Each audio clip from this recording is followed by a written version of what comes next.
And hello, everybody. Welcome to the Lichess commentary of the World Chess Championship between Ding Liren and Gukeshdi. I am so sorry for the delay. We had some technical issues. I had some technical issues. I'm sorry. And we have here with us the great Aleksandar Inđić, who just won the European Chess Championship. By the way, he's the new European champion. So hello, Aleksandar, and congratulations. Thank you very much, Laura. Hello to you too. Oh, okay. So yeah, as we are starting a bit late, that means we already have some moves on the board, but we'll get to that later. The game will probably be very long, yeah? Yeah, and it seems that it will be a complex battle ahead. French is on the table, and for sure it's going to be a long maneuvering battle with lots of tension inside. Yeah, okay. You're absolutely right. So yeah, I'm So, just gonna if I open it. remember correctly, you are playing French. You have it in your repertoire. So, if you want, we can go through the initial moves as well. Yeah. Okay. We can. Yeah. Sorry. I had some technical issue to to sort out because um, the chat couldn't see the board, the French, and I'm actually very excited for the French. Yeah. My like the inner child in me. Like I started playing chess with French, and now it's in the World Championship match between Dink and Gukesh. So yeah, we can go. You can talk me to, because you're also a French player. You said you know some stuff about the French, but you stopped playing it, right? Yeah, I lost a couple of classical games and I decided to call it a day because it seems to me that I don't really understand the structure properly. But actually, I frequently like to mention a funny joke about my friend and a coach, Super Grandmaster Morozovic, who is also a lifelong French defense player. And he said for people who have French defense in their repertoire, it's usually a sign of difficult childhood. And and the funny thing about that is because you're keeping your bishop on c8 and you're spending so much time trying to bring it to life and to activate it. So it's a sign that something didn't go fully well as we developed. So yeah, if it comes from him, he is a big expert in the French, likes it a lot, but it means something. Okay, I feel bad now. My childhood was, I guess, okay. I guess. Yeah. So of course it's not with 100% certainty, but more with as a funny joke Yeah. for people who sometimes create their own problems. But jokes aside, it seems to me that in recent times French regained its stature as a fully correct opening, especially with the most modern engines and recent developments in the defense. So I'm pretty sure that Ding didn't go for it because he thinks the opening is bad. Yeah, I was actually very surprised. Like I said, I played French my whole childhood, and then at some point, I had to grow up and actually start playing real openings. Hmm.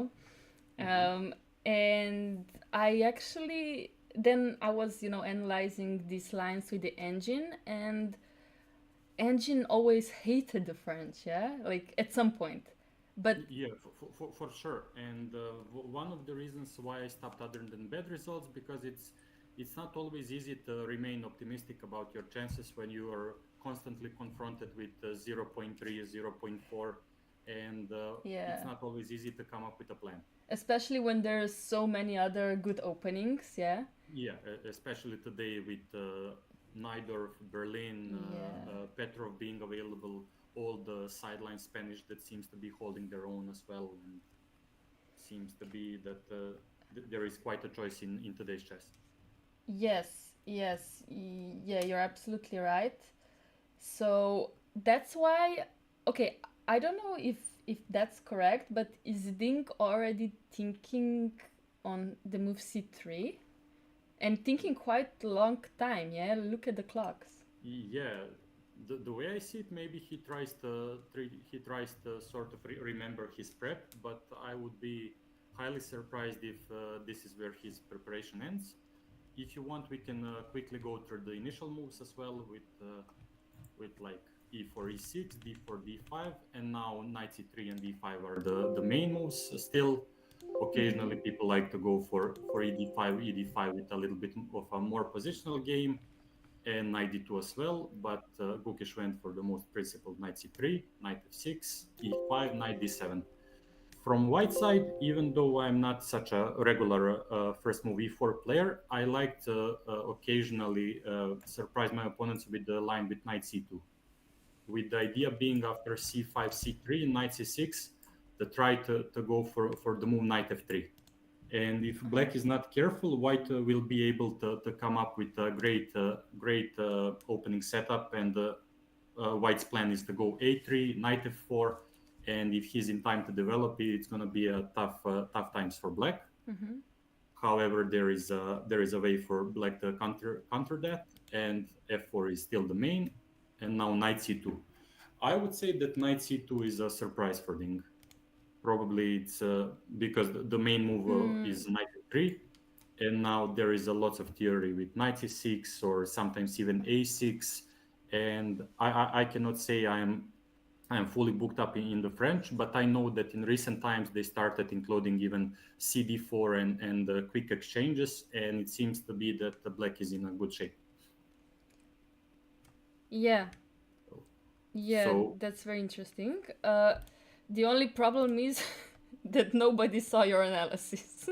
ah, That's the only. okay. From which moment? Overall or Yeah, okay, so can you just move something on the board so I can see if it works for you? okay? So Because for it worked example, before. yeah, it worked. I tried, but Why doesn't it work now? no, it doesn't work. What happened? Okay. I can repeat, or we can come back to that later. So Um, this is very funny.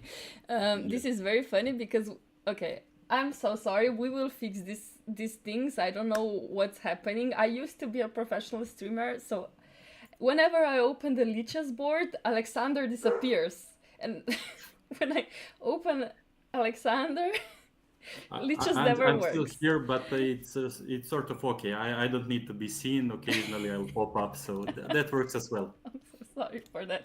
I'm so sorry. I'm truly sorry. We will fix these things later when I know what is going on. But I want to know why is the broadcast not working though. Okay, just a second. Um, yeah. Okay. Yeah. I would love to make the arrows, but I can't because then Alexander disappears. So we will have to do something about that. Yeah, good time to have a technical issues when in a disposition for sure because nothing is happening. So what we're going to do is you're gonna tell us how you won the European Championship while I figure Okay. these things out. No, like seriously, big congratulations! Like to win European Championship so easily, it looked so easy for you. How like what was your mindset going into it? Do you think there was some luck involved, or like are you in amazing shape right now? Firstly, thank you. I guess it looked kind of easy from a side, but from my experience, it was quite hard, especially considering that I was in a lead for almost half a tournament, and despite all that, I had to at least make a draw in the last round. Overall, going into that event, my initial idea was just sort of qualify for the World Cup, and thinking about it before, not concretely this event, but in general, I wanted to win European Championship, but I thought I'm not really sure how well prepared I am for this one, so I wanted to sort of be solid and perform well, but I wasn't really sure winning is an option.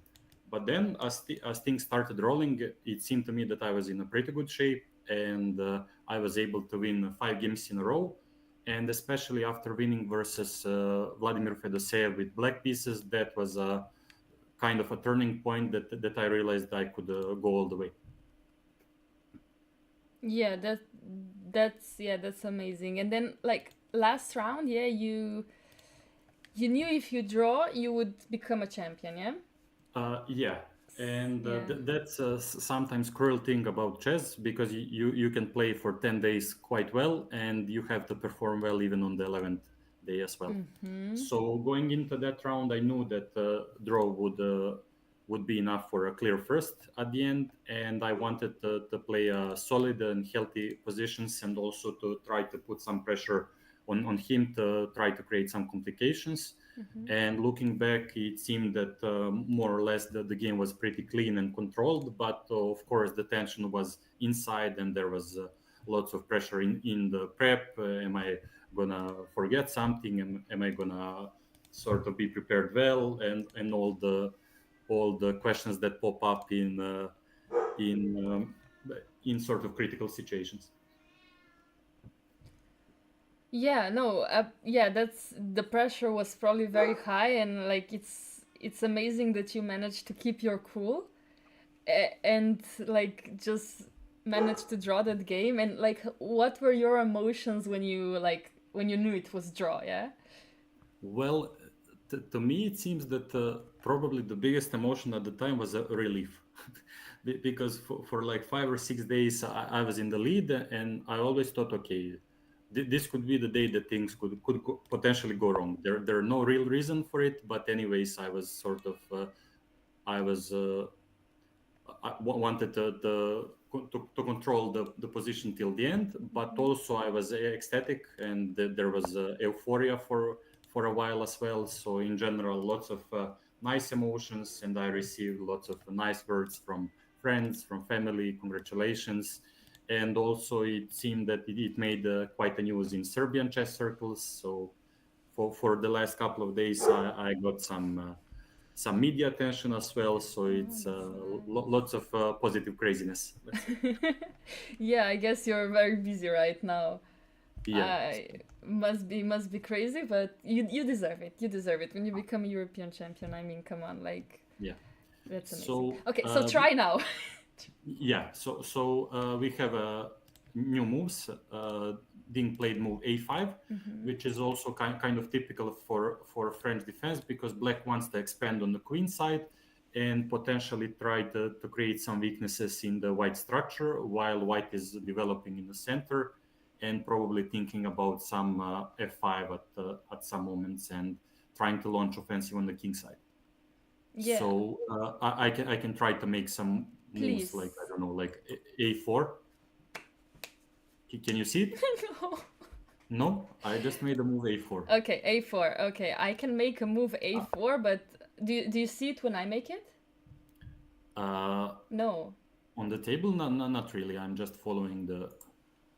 I can see it in the other window on the Twitch TV, so I can follow it there maybe. Or No, no, no. Better not. okay, Better not. so Okay, wait. I will just send you the same broadcast link again, and sure.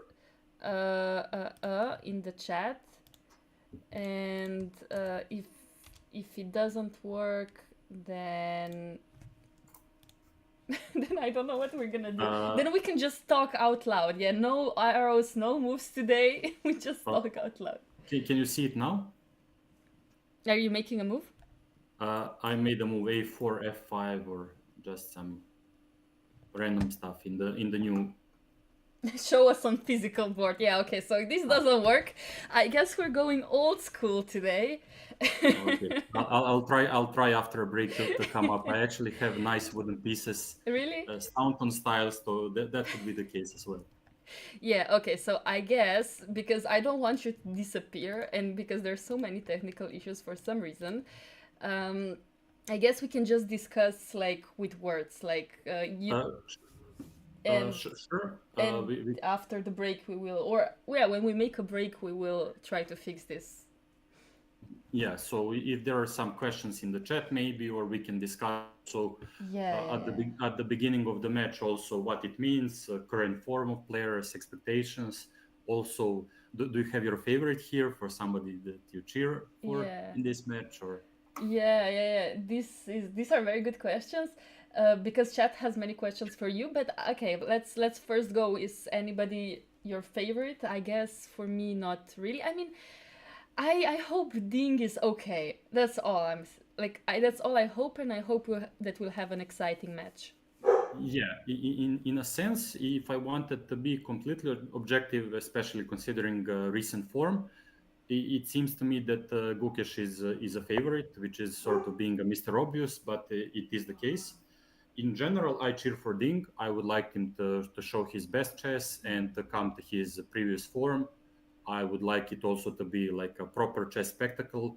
And also, I think it's important to mention that this is not only a match between them, but also it seemed like a first clash of its kind between China and India, two chess superpowers.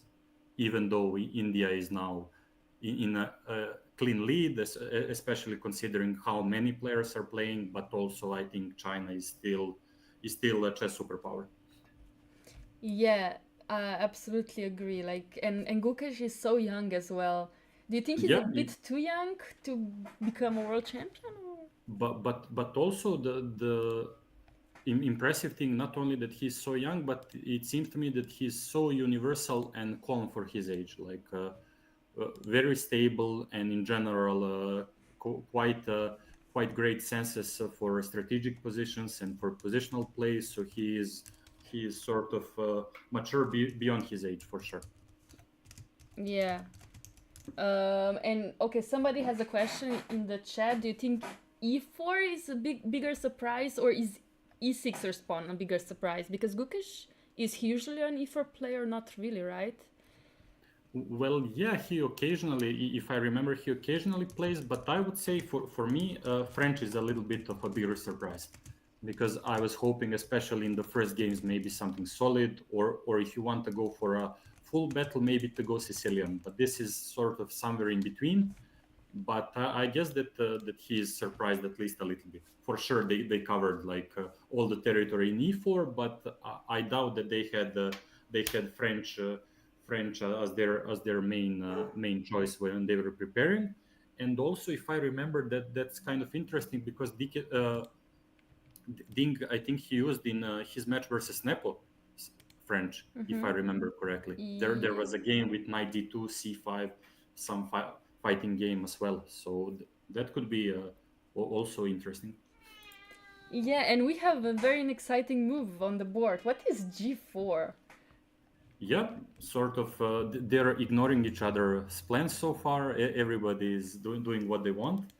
And as I mentioned, I think that the battle now becomes quite intense, and they want to start attacking each other. I'm not sure if Ding wants to include a3 at this moment, or maybe to try to go for moves like knight b6, knight c4, and to try to activate his pieces that way. But on the Gukesh side, it's a little bit more straightforward what he wants. He wants to continue his initiative on the king side, plays for f5, and slowly try to sneak upon black's king.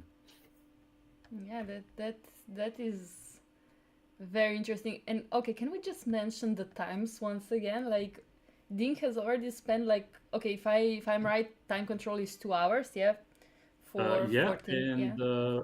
and after move 40, Yeah. if I recall, that there is some extra time, Yeah. so it will be a long day for both guys. Yeah, and for us. Why not? So, Especially if we don't sort out these technical issues. yeah. But I'm sure we will do it after the break. There's an increment every. Is there an increment every move they make? They get 30 seconds, or it's their For delay? that I'm not sure. I think there is a after move 40, but if I remember, it's only 2 hours, no extra half a minute per move. But I'm not really sure. Yeah. But also a question for you as a French player: Do you like when people go all in as Gukesh went in this game, or do you prefer when go for more positional lines, let's say knight d2 or something else? Yeah, I think I hate it when they go all positional on me, and then I'm just stuck with the bad position. Because Uh-huh. here they're making weaknesses. Of course, g4 is very extraordinary move, but potentially like h4 is a weakness. Like, already I'm looking at this bishop h4 happening, not maybe Hmm. now, but why Yeah, not? Yeah, it's as a an move. idea. But in general, one thing that seems important is that, of course, White is playing principled, and it seems very strong. But one thing to have in mind is that White is also overextending his position. So, as you mentioned, there will be a possibility for Black to counterattack and to come up with ideas of his own. So now we can think also about possibilities. H5 is frequently what Black does in similar positions. If I remember, there was some similar game played by, I think, Vachier Lagrave versus Najdic in some of the Grenke Super tournaments. And it reminds me a little bit of this. And I recall, because at first I thought, okay, White has the upper hand. He has a clear attack. But if I remember, actually, Najdic won that game, and it wasn't as straightforward as it looked to me. Okay. And also, sorry, No, go no, ahead. just continue. No, I think I have good news that you will be able to make moves and arrows. Just I want you to try it. So you go to the broadcast, and on the left side you have this X and rec button. Not on the left side, but like beneath the board. When I enter the board, No, there's like below Gukesh, the okay. There is rec. yes, and you have to have like a like the green arrow. Like you just click it. You click it, the button. Okay. And now try to make moves. Like it has to be Well, green and does it work? Knight b6. Knight b6. I see it. I see it. Yes. Yes, it works. Voila, Woo! it works. Brilliant. Okay. Oof. I Okay, feel better. we're back then. Okay. Okay. Okay, sorry. Yeah, okay, now you can make moves, you can tell your stories and make the Yeah. arrows. I trust you will make some good ideas, and I will just here listen and I will speak. Yeah, I will not open the Lichess. So so it's up to you now. I mean, you are a grandmaster, so I guess that's fair.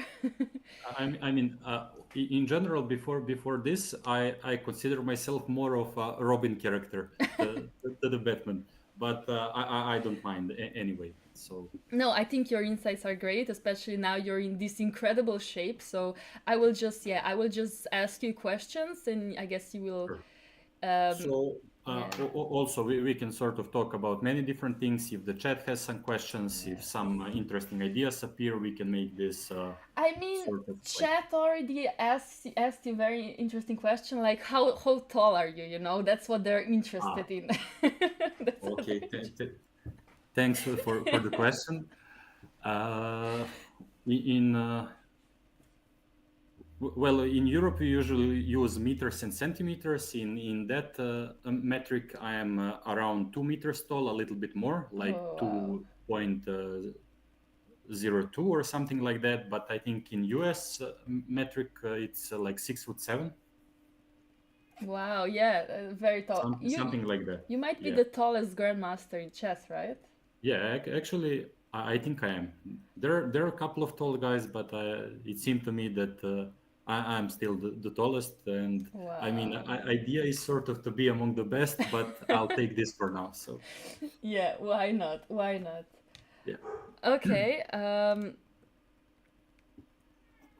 Okay. Yeah, the So now class. now it's getting interesting. He is for sure thinking about the move. Now it's quite unclear to me if he is trying to recall his prep or he's on his own, because knight c2 was probably a little bit of a counter surprise. So now I guess we are all curious what's going to happen. Knight b6 was just my Yeah. freestyle. It's not. It's not a real move. Okay. Yeah, okay, so yeah, let's discuss this G4 idea and what does black do now actually. So at first, there are a couple of possibilities. I guess one thing that comes to mind is move h5. I don't know how good it is, but to me it seems quite natural, because with the move h5, you are provoking white a little bit, because if he goes for g5, then you're able just to shut down the flank, and probably then you can start the action on the queen side unopposed. So for that reason, usual reaction from white side tends to be like gh5. And then, for example, if black takes, it seemed to me that usually white goes for something along the lines of knight g3, and if we go back, let's say f5. And probably that's one of the reasons why black is hesitant to go h5. I'm not saying he's not going to go for it, but also I don't know how your French instincts react when you see something along the lines of gh, maybe f5. And now it's to me it looks also reasonable. I'm not really sure it's good or not, but the idea behind is that we want either, if he takes en passant, to create some counter weaknesses in the white's camp, and if he goes some other moves, like let's say rook g1 or something else, we are trying to just Yeah. rook g1.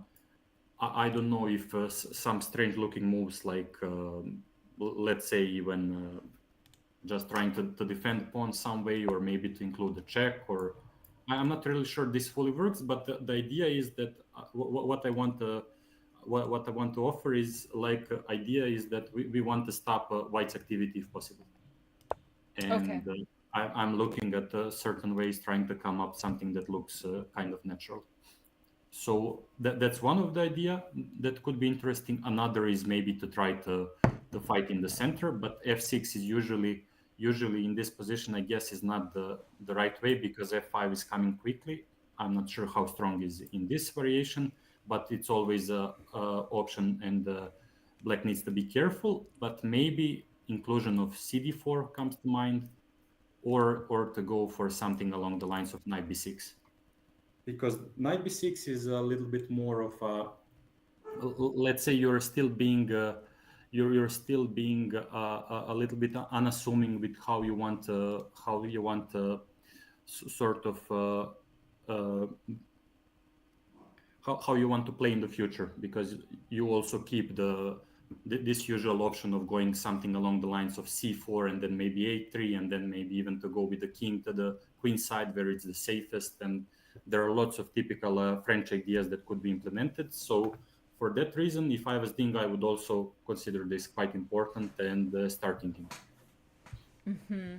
Yeah, and I mean, somebody in the chat asked a very fair question. Like, Mhm. should we be worried that Ding has spent 40 minutes in first 10 moves? Before move 10, even. Yeah, a little bit for sure. I guess, because usually I doubt that he is the guy who knows his prep, but also tries to hide it in a way that he is pretending that he forgot, or maybe what could be the case that he recalls some of the analysis, but it was done and learned over the laptop, and now once you're at the board, it can be a little bit confusing from time to time. That usually, I don't know if you have the similar situation, but once you look certain analysis on the laptop, and then you are at the board, it seemed like it was easier and more natural, and everything was understandable in the room. But now that you're on the board, it's kind of you have different impressions about the position. Yeah, maybe. So basically, that happens when you don't play the position out too often, yeah? Or too Yeah, not so enough, yeah. maybe that could be the case, but I guess it's too easy to come with clear conclusions. So we are also curious what's going to happen. So Yeah, I mean, do you remember? I think it was in the candidates, or it was maybe last year's match against Nepomniachtchi, that Ding's Lichess training account has been found, yeah? uh-huh. Uh, Yeah, yeah, and that was the big bomb at the beginning of the match, yeah. because he played that rare idea move for move h3 versus the queen's gambit decline position, and then there was some other opening surprise, and it seemed to me that they had he and his team had some training games on Lichess, so that was quite an interesting fact. Yeah, okay. That was very bad for Ding. Also for his psychology. I feel like even before that, I think he was not very confident, but after that, I think Mhm. it's very hard. So I guess this year maybe he just stopped training for the positions and just Well, kept it safe. we never know, but one thing I would like to point out from a couple of interviews that he gave, to me, it seems that he is in a better space mentally this time around, Yeah. especially considering recent times, like some of his statements, and in general, to me, it seems that it's going to be quite an interesting match, and completely open battle, and I hope to see Ding in his previous shape. Yeah. I hope So so too that we will Uh, see the best sorry of to him. interrupt. We Yeah. have a move Queen A5, also one of the typical moves. Even though I didn't mention it, but the idea is now that Black wants to take CD4, and now that White King is pinned, White cannot keep the structure in the best way for him, with taking CD and answer it with CD if he doesn't move his king. Mm-hmm. So now, one of the first ideas that comes to my mind is if King F2 is an option, but also immediately White has to to consider with the moves along the lines of a3 or cd4 and something along those lines. Or I don't think it's good for him to go all in, because it seems to me that immediately he's making lots of weaknesses in his camp, and this is probably just destructive. So he's not really ready to go for something like f5, it seems, because immediately move like cd4 and probably his position is collapsing. So he has to make some preparation before he continues with his actions. Yeah. Yeah, queen a5 is also a very typical move in the French. Like, I must say, with I mean, okay, what else will you do? I guess also you have to play on the queen side at this point. You cannot really castle king side, I would guess. So in that sense, you have to be a little bit sneaky and mysterious with your plans. So far, queen a5 looks natural and good. You are also kind of putting some pressure on the white side, because it seems that he has to come up with some decent solution.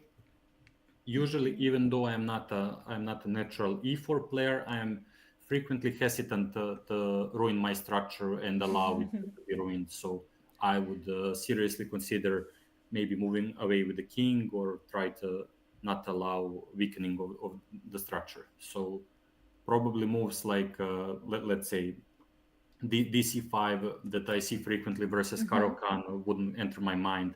Potentially maybe a3, even though looks a little bit anti-positional.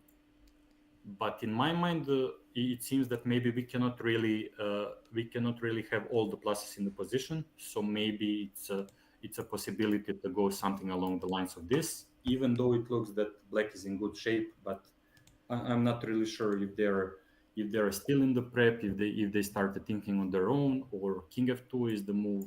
So that's actually quite a mystery for me, and I'm willingly admitting that these positions are not my bread and butter. But yeah, we got you on a bad day. Basically, this is not. I mean, okay, I have to be honest. Like, usually when I'm preparing, I look at your games when you play the Benoni structures. I think you're like, you're really amazing in these kind of structures, and you also play them a lot with black. So that's like, when I think of you, this is like, okay, these kind of structures, yeah. Like all of my games are by you, basically, in the database. Thank you for the compliment. And when it comes to Benoni, I humbly accept them. So I'm not gonna shy away. So it's my favorite opening. Yeah. I really enjoy playing it, and yeah. Yeah, okay, that makes sense. Yeah, it's your favorite opening. Yeah, I hate it. Yeah, so I try to I try to use the engine to stop you from winning. Yeah, but for example, I dislike when people play it versus me, because I want to be on the black side, and sort of I have this thing that sometimes I cheer from the black side. I don't want to be the guy sort of who tries to ruin it. So it's not always an easy task. Oh yeah, I understand that. I understand that. Yeah, so this is something completely different. I have to be honest. Okay, but finally Gukesh is thinking. So this is good for Ding. Because, okay, yeah, I mean, black's idea, like you said, like black can also play a b5, b4, I guess. Taking on d4 is, of course, an idea. And so in this concrete position, to me, it seems that coming up with black's plan is a little bit easier, because with this setup, white kind of is pretty open about his plans. Like, I want to try to storm your king side, to expand there, and to go for your king's position if possible, with the moves f5, knight f4 after, let's say, king f2. But with black, he can mix it up. He can potentially go for like cd if weakening the structure is an option. Potentially h5, maybe knight b6, maybe now knight b6 and then c4 and try to shut down the queen side. So it's quite a mysterious what black wants, while white needs to be a little bit more straightforward, it seems. Yeah, absolutely. Okay, so is this the live position? Okay, at this point, yeah, this is queen a5 is the live position. Yeah, I still have some issues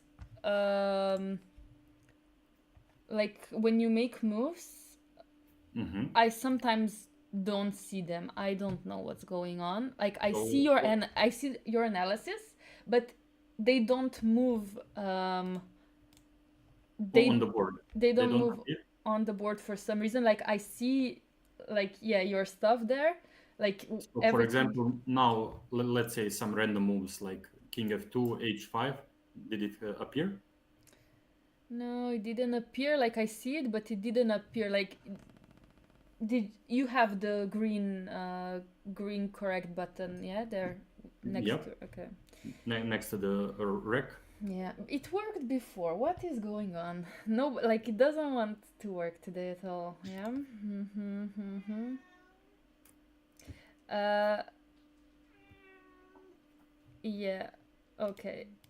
So, okay, but it's okay. It's okay. I mean, we see the position. This is what's important. That this is the live position. I think it is. If it's not, I apologize. Let me check that. Yeah, Queen A5 is the live position. Is the Okay. last move. Yeah. Um, okay, so we have a guest, which is a meow. Uh-huh. Besides all the woof woof that you're hearing, this is a meow. Well, in chess, we frequently use Gensuna Sumus, so everybody's welcome in a way. Yeah, I don't know. She's getting a bit aggressive because she does. I gave her food. I swear, I gave her food. Okay. But yeah, she can. I think she feels that I'm a bit frustrated because it doesn't work. I like things to work, but it's okay. It's okay. We'll wing it, and then Yeah, we can come back to it later, or yeah, we'll something. come back to it So, later. I will ask everybody on Lichess, the technical team, what should I do, but I think so far, I mean, it's working. We are live. That's important. Yeah. So and also I would like to add that we couldn't ask for more from the first game. So far, it seems that it's going to be like completely open battle. Both guys are going for it. They're not trying to sort of start in the safe way, and lots of play ahead. So when it comes to content and overall start, I think it's going quite well. yeah, it's going well. And okay, I guess it's time to take our first break now, and we will try to Mhm. fix the technical issues. So yeah, stay tuned. We'll be back in 5 to 10 minutes.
welcome back. Okay, you can hear us. Yeah, welcome back to the broadcast of all the possible issues that can happen today. Yeah, welcome back, Alexander. We try to fix stuff. You are back. We see you, but I think you will disappear very soon because I will open my analysis.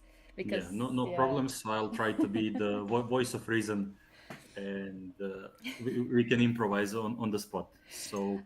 So far we have some developments in the game in the last couple of moves, and I think when we left it was around move 10, and the move bishop g2 was played, and now actually there are developments on the board which seems to go into the white's favor.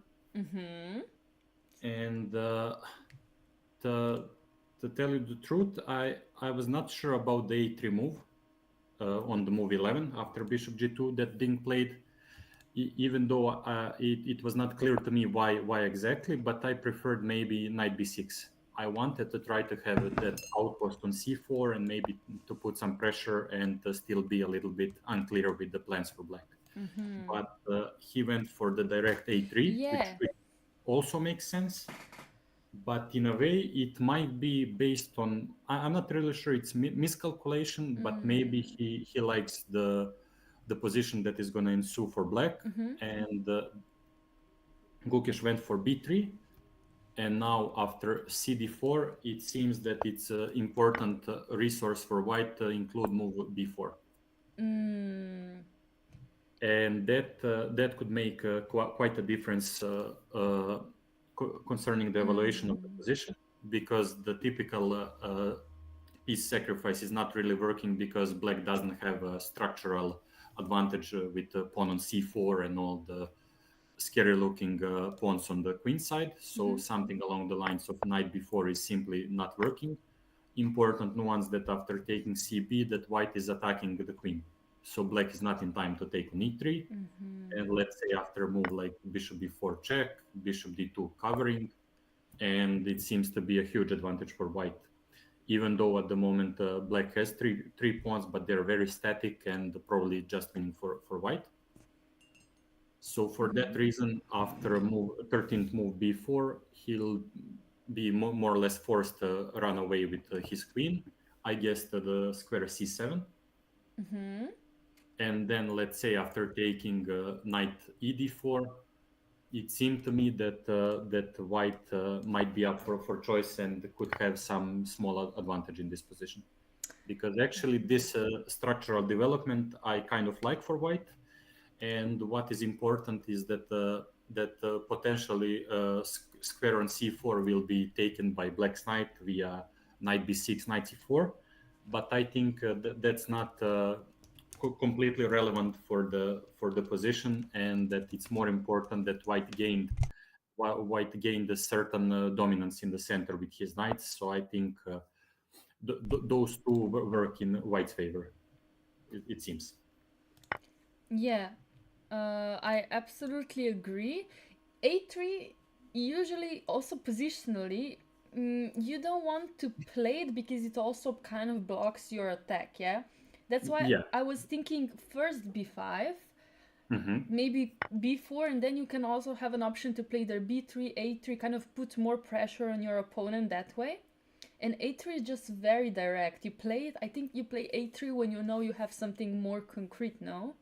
And one thing I would like to add, what seems to be, okay, I wouldn't really call it a problem, but some kind of difficulty in the modern chess is with all the engines and possibility to quickly come up with new ideas in the opening.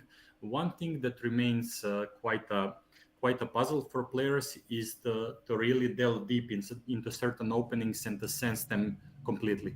Because you're more or less forced to jump around in the opening, you want to be unpredictable, and then once certain positions appear, you of course understand it quite well, but the fine nuances of the position sometimes elude us.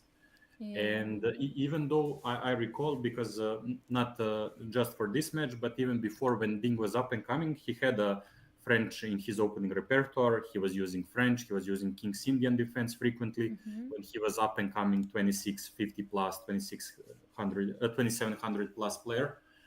But maybe he didn't play it for a while, or this is also quite a novel position for both sides, and they're improvising on the go, and we will see how development will go. Of course, it's not like he made some kind of a serious mistake, but more like nuanced, which could turn some kind of a small advantage towards white side. And when I say advantage, I mean maybe just an easier play, not a serious advantage, but more like easier to come up with plans compared to a couple moves ago. Yeah, yeah, absolutely. Also, we just have to talk about something during the break. I think chat was also confused because on the left side we had Ding Liren, like as Okay. he was playing the white pieces, and on the right side there was Gukesh. That was a mistake. Gukesh is actually playing the white pieces and has Yeah. right now 1 hour 30 minutes, while Ding Liren is playing black pieces. He is the one playing the French defense. So Yeah. I'm a bit biased, I like people that play French defense. So I am kind of cheering for Dinky this game. So I am slightly sad that he has less than 1 hour left, and it's what, move Move 14. 14.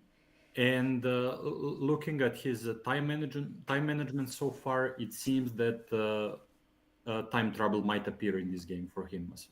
It seems Yeah, because he has lots of interesting decisions to make, and they're far from obvious, and he'll have to come up with something both interesting and sound. And right now, this transformation of position in the last couple of moves seems to go into Gukesh's favor. yeah, I absolutely agree. And this is actually the position that is on the board, exactly what you said. Black couldn't take the pawn on b4 because the queen was hanging on a5, so the queen had to move on c7. Yeah, and also one thing I would like to add is that okay, it's sometimes easier when you're not at the board, but I guess one of the reasons why chess continues to be so interesting for the millions of people all over the world is because all these little subtle moments which actually are very important for the evaluation of the position, because Ding's idea was for sure he anticipated a3 b3 takes b4, and from afar he evaluated, okay, I have a nice outpost on c4, I'm going to give him something in return, but he wants to bring his knight to c4, and he considered that to be quite a good position. Okay, But so like, yeah. yeah, but the small details with knights gaining central control, it seems that this fine balance is maybe slightly into the white's favor. But with all that being said, lots of play ahead. Nothing wrong went. It's more like of a small high level battle for control, and Yeah, which is ongoing. So it's absolutely. So actually, you suggested move knight b6. Actually, let's have it on the board. You can also try to move Mhm. if you want. Yeah, knight Yeah. b6. Now, first idea for white is, of course, to make a short castle, finish his development, and after knight c4, let's say, move with the bishop to f2, and then to continue with his plans later on, something potentially like queen e2, f5, and starting some initiative. And also another possibility on move 15 instead of short castle might be knight b5. Black is forced to go queen d8, otherwise knight is hanging. And I really doubt that it's working, but at least if I was white, I would briefly consider move like knight d6 check, Oh yeah. and bishop d6, e d6, and now probably knight c4, and black is in great shape. But anyways, I think it would be wrong Yeah. to completely ignore that possibility. I Yeah. don't know Agreed. if it works or not. It looks a little bit too much that white is overextended, but overall it deserves at least some brief consideration. Absolutely agree. At this point, maybe white has put a bit too much, like the pawn structure on the king side is slightly too much to play this position, especially with this beautiful knight on c4. Even if white plays bishop d4 now, I think these pawns are just going, and the king is going to be too weak. Yeah, and also I would like to mention one other possibility for black, which is not only knight b6, knight d4, but also potentially an idea, let's say knight d4, move 14. And if white takes with the bishop, let's say something along the lines of knight b8, knight c6, and rerouting the knight and maybe trying to take the bishop or to force him away. And Yeah. if white goes for b5, then we go other way around because we provoke the weakness of the structure, and then we go knight d7, knight b6, or c5, or bishop c5, and then lots of interesting options are ahead. Yeah, actually, very, very good insight. This is a very good insight. So yeah, and probably it would be wise to also castle at some point, and for that I'm actually quite frequently biased because I sometimes tend to forget that and like to sort of fulfill my plans before putting king to safety, and I got burned many times, so I'm just putting it out there. Yeah, very good insight Yeah. for sure. Okay, and the main position right now is still after knight d4. Mm-hmm. So yeah, beside knight b6, like you said, okay, knight d4, but yeah, that's what are my arrows doing? I don't know. But yeah, I mean, this is yeah, I mean, this is now okay.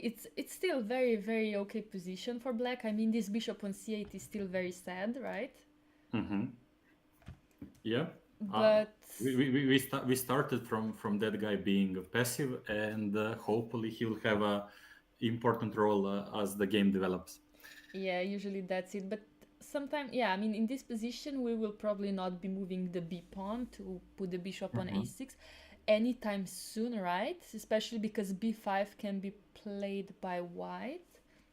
Uh, yeah, that could be the option, but to me it feels that maybe after b6, b5 is not needed straight away, Yeah. because let's say if you make a castle, bishop a6 is still not I doubt it's a threat because there is b5 then maybe, and potentially taking, and maybe that's useful for white, but I'm not sure. And also another thing that, let's say if you go move 14 b6, even if we go for, let's say, castles, bishop a6, I'm not really sure how. I mean, I understand that bishop is developed, but I'm not really sure how important it will be for future. Yeah. I don't know if he is sort of shooting the empty squares that we can, if we play white, that we can go around. So that's also kind of an interesting thing to ponder about. Yeah. And yeah, so definitely an idea, but I guess the position is quite concrete, so we would have to delve quite deep to understand all the nuances. Yeah. Yeah. And I guess one extra idea with the move b6 is potentially if black is in time to go something, as you mentioned, bishop a6, and then maybe knight a7 to try to put a little bit of pressure on the c3 square, and then maybe some kind of exchange via knight b5, or I'm not really sure about that, but it's just coming to my mind at the moment. Yeah, it's an idea, but I just feel like it's a bit Yeah, but weird. but one thing that we should remember about this is that moving bishop from the passive c square actually weakens the e6 point, and that's always important to take into consideration, especially now that knight is on d4, and let's say if white castles, that's always an option, and it becomes quite concrete. So we should be quite careful with our actions right now. Okay, yeah. So and again, Ding is probably slightly confused, slightly worried right now because of time. I mean, I wouldn't. Yeah. Oh, but okay. Yeah, he has 46 minutes. The time on our broadcast is actually wrong. He actually Ding already is down to 46 minutes, if I'm correct. Yeah, okay, so another thing to fix on our broadcast, besides all the gray screens that we're having right now. Yeah, but this is day one, and things are just started It's normal. developing, It's and everything is fine. in its initial stage in the match, in the broadcast. So So we ask for some patience. Yeah. Please, please. Yeah. I mean, your insights are good enough. We're just, yeah, we're making jokes that you're John Cena of chess. So I Uh-huh. guess, um, I'm disappearing all the time. I'm not here. just not here. We just hear your voice. Yeah, we just hear your voice. And somebody in the chat says actually G in Grandmaster stands for Grey Master. Gray It's for Master. gray because you're gray, you know? When you Oh. disappear, you're gray. No, actually, if it was possible to see me on camera, it seems that I came prepared because my T-shirt says Master on it. So Oh, I don't know okay. that's So a it's, little bit of a strange coincidence, but it seems I came prepared. oh yeah, you definitely did. Oh wow. Yeah. Okay. Fun stuff going on. So I would like to see the board from Black's perspective actually. Um, because as a French player, Hmm. I don't know, I would just like to think as Black right now. I mean, I would just like to see the position with black pieces. Yes, somehow, yeah, knight d4 looks very interesting. After knight d4, did you say white would take with which piece? With a bishop? Or, I guess with the bishop, I guess. queen looks a little bit overextended if he takes with the queen. If the knight takes, pawn on c3 is hanging at the very least. I don't know if it's good to take or not. Maybe some crazy lines after that work for white, even though I doubt it. I doubt it. But Yeah. to me, it seems that the taking on d4 is not important only because you want to, let's say, activate your queen or something like that. But the main stuff to me seems to be that you're sort of lessening a white's potential for attacking you, because that knight is very strong in the future once the f5 comes, or maybe something like knight b5, and then you won't be able to sort of get rid away of one attacking piece. And for that reason, I think for sort of lessening the tension of black's position, knight d4 might come into consideration. I agree. Yeah, this looks like a move that Ding is probably considering. For sure, maybe castles first or knight d4 taking. I guess those are the couple of main options, or as we mentioned, knight b6 and things of that nature. Immediately fighting for squares and not, in a way, even though castle here is quite natural, maybe it's a little bit too academic. Let's say a little bit too soft, because maybe position asks immediately to either do something a little bit more concrete, like either knight d4 or knight b6 or stuff like that. So I mean, even like you are a very tactical player, as mhm. I think as you play Benoni, I would guess so. Would you? Yeah. I try usually. To me, it always felt that I'm not straightforward, let's say, in tactics, but I mix it up with lots of strategy, even though I try to be active. So yeah, it can turn out quite unclear to me as well. So, but yeah. I mean, yeah, okay, you're right. It's very hard to be this kind of tall, like Michal Tal style player these days because everybody knows how to play well when they have more pieces. So it's like Mhm. sometimes it's very hard to make sacrifices, especially when you're playing. Yeah. Uh, yeah, for sure. And I would say what sort of makes it really hard today is because the knowledge of the game improved quite a lot. Yeah. And I mean concretely theory, lots of great informations available for everybody. But my opinion overall is that there are kind of less and less pure blood tactical players and like attackers. And the reason for that being is that the level of preparation improved, and it's not that easy to even come up and to really get chances to attack if you want. So in that sense, to me, it feels that this younger generation is usually quite proficient in technical positions. They're quite sound overall, but let's say Kasparov-like attacks in the Sicilians are not such a frequent occurrence in today's time. So Yeah. I could be biased, but that was my impression a while ago. No, I agree. That's what I was trying to say. I didn't know how to put it in words, but I think you put it in words very perfectly. It's yeah. We don't see the same chess as it was. we can But call, yeah. yeah, sure. So, sorry, go ahead. No, no, yeah, you were saying. I mean, there are still many, like, that's why when I think when we see new stars rising and we see them play tactically and have great tactical understanding, we're like, wow. Yeah, whenever the chance appears, even in today's time, there are so many great games for sure, like fresh ideas in the opening. And I think it was a quote by Vishy Anand in in some interview. He mentioned something along the lines that even though computer closed many doors, it opened even more. So it's not like the creative part of chess is over or anything like that. And there are lots of options to sort of use imagination and come up with some ideas on your own.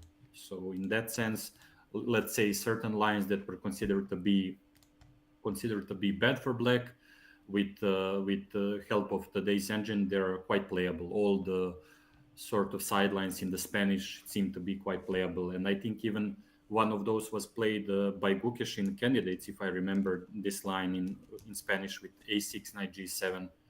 So in that sense, it's actually becoming quite a task. And I recall that people frequently like think, I'm not sure if I would like to play in today's age. But the way I see it, it's the most interesting because everybody is able to work with the engine, everybody is able to buy some interesting courses, and it's quite challenging even on the middle level and higher level.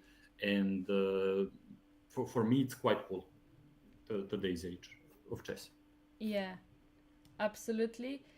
I agree, but okay, that's why. Okay, what did I do now? Um, what did I do again? Okay, that's why when I asked you if you're a tactical player, would you consider? Hear me out. Mhm. Move like knight c takes e5 here. Mm, Like, would well, you now consider it? now that you mentioned, I am considering it, but at the time it didn't pop up to my mind. Okay, but which tactical move here would pop up in your mind? Besides. Well, well, if I was black, I doubt that tactics would be my main thing. I would Oh, I would be mostly worried how to sort of think a little bit prophylactically to stop potential action by white. So I guess I would consider moves like knight d4 or knight b6 first. Because as I said, the way I see it, this knight on d4 is quite a danger in the future. So I would consider maybe taking it out and then trying to develop that way. Potentially, let's say, I don't know, knight d4, and if bishop d4, maybe knight b6, bishop d7, try to develop or think about castles or stuff like that. But now that you mentioned knight d5, it also deserves consideration. I'm not yay! sure. Yeah, go ahead. No, I was like happy that it deserves a consideration. Yeah, it doesn't work, I guess. Like, Yeah, takes queen c3 and just the, like, the, the thing is, I guess after f5, queen c3, just bishop d2, and probably will be or forced to even go that. back Yeah, with winning advantage for white, yeah, I guess. yeah, yeah, If yeah. some crazy lines along the lines of bishop h4 on move 16 that don't work, Yeah, probably, and which probably they don't, but in general should be oh considered my as god. well. Yeah, yeah. And on move 15, taking knight e5 is probably just not enough. No, yeah, So in that sense, usually how I try to evaluate and come up with certain tactics, I don't only calculate move by move, but also try to sense the potential energy of the pieces in a way, how quickly they can get into the active squares, like how much firepower we have, how many pieces are left to attack, etc. yeah. Yeah, So, but we have to say, okay, now that we gave that a consideration, we can say that it doesn't work, and knight b6 is on the board by Ding on okay. move 14. Our broadcast, by the way, I'm just gonna tell you, doesn't work right now because they are fixing it. Mhm. Sure. So now we're putting in the moves manually, but knight b6 is on the board by Ding, and he has 39 minutes. It's move 14, he has 39 minutes. Oh my. Yeah, this seems that it's definitely gonna go towards time trouble for him so far. So, he, I can only imagine because it's funny, and we still didn't mention this is Gukesh's first game in his first World Championship match. So probably his emotions are running wild Oh at the yeah. beginning, and I guess so far he's enjoying the development of this game, and probably he found his let's say his zone, and now he's ready to play his best. Yeah, yeah, you're right. Like Gukesh, I mean, mentally, I don't know. Gukesh looks like he's ready for everything. Yeah, and also I would like to mention that he has quite a taste in picking his let's say Hmm. people to look up to, and he mentioned that one of his favorite sports people is Novak Djokovic, Oh, who is also lovely. my fellow Serbian, and also huge mental rock in a way, and Mm. Oh, he's great, probably yeah. yeah, probably he got inspired by that, and I think it's important to mention that he's still, I think, 18 years old and already playing his first match, which is amazing. It's insane. Imagine, yeah, you're 18 and you're playing for Yeah. world championship title. Sometime before that, I became a GM, like Yeah. already ancient guy for today's standard. Yeah, exactly. Everybody's so young. Everybody gets these titles so easily. And also, yeah, when we were young, it was like you got a norm. You were like, oh wow, finally, yeah. Yeah, like things start rolling. Like, Yeah, wow, there is a chance. yeah. There's a chance. Yeah, this is tough. And yeah, you're right. Like Gukesh, especially in this position, because he feels he has something more, especially with this G4 prep. And this A3 by Ding looked not very, but slightly dubious. Hmm. And yeah, he must be okay. I don't know if he's going crazy, but I think he must be slightly anxious sometimes. Uh, For sure. As we said, all eyes looking at you. First game, huge match, very important, and also it seems quite important that I don't recall in certain match him being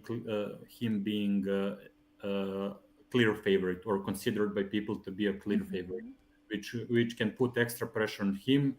And usually people don't think in this very moment that they're unclear about Ding's shape, and to me it feels it's 50-50. So I don't know how he will handle that, but lots of play ahead, everything just started, and I look forward to seeing how things develop. Yeah, me too. Like they're both such great players, both so different, like in age difference, in era difference.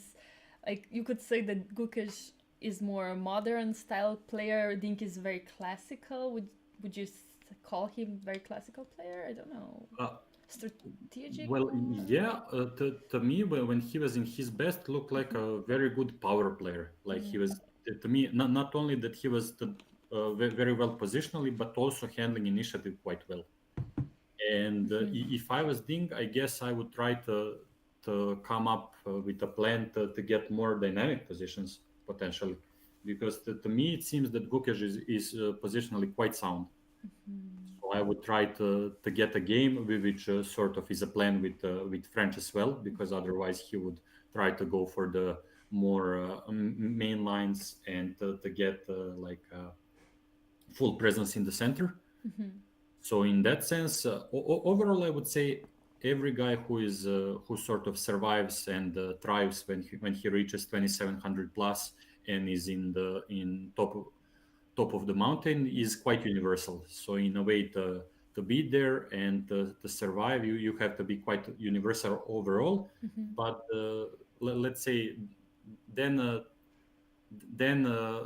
small features of your style become important, and to me it seems that Ding, when he was in his best, was quite good with initiative as well, and that could be the case in this match as well, I guess.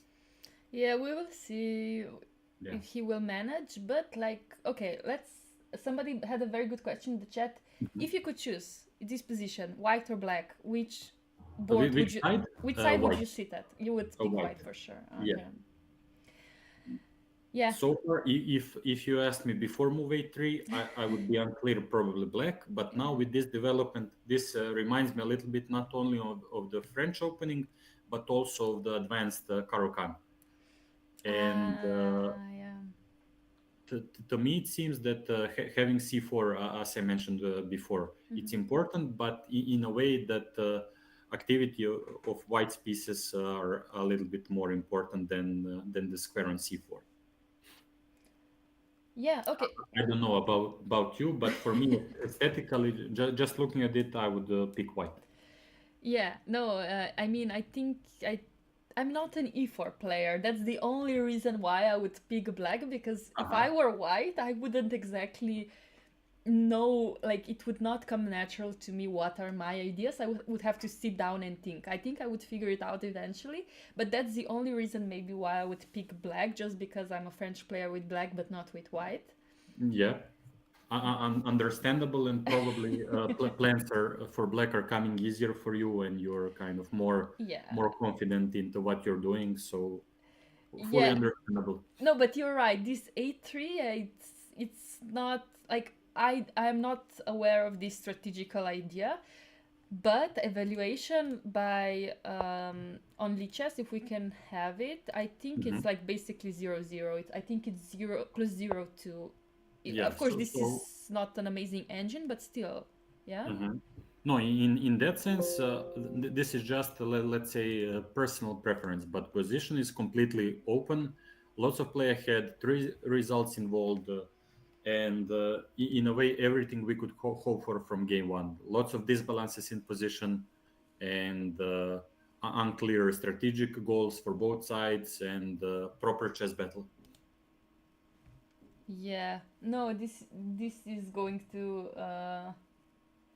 yeah, this is But going to continue in very interesting yeah, but as we mentioned, one thing that scares us a little bit, it seems that Ding is spending quite a lot of time to come up with his plans. Mhm. So that might be a serious factor in the near future.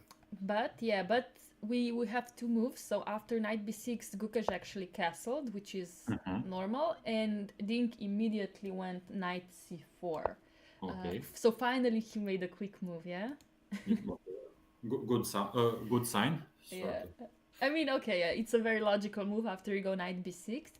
But now after Gukash played bishop f2, he's gonna probably be thinking again for some time, right? Or Yeah, or he might consider castle, but I guess that he would think at least a little bit.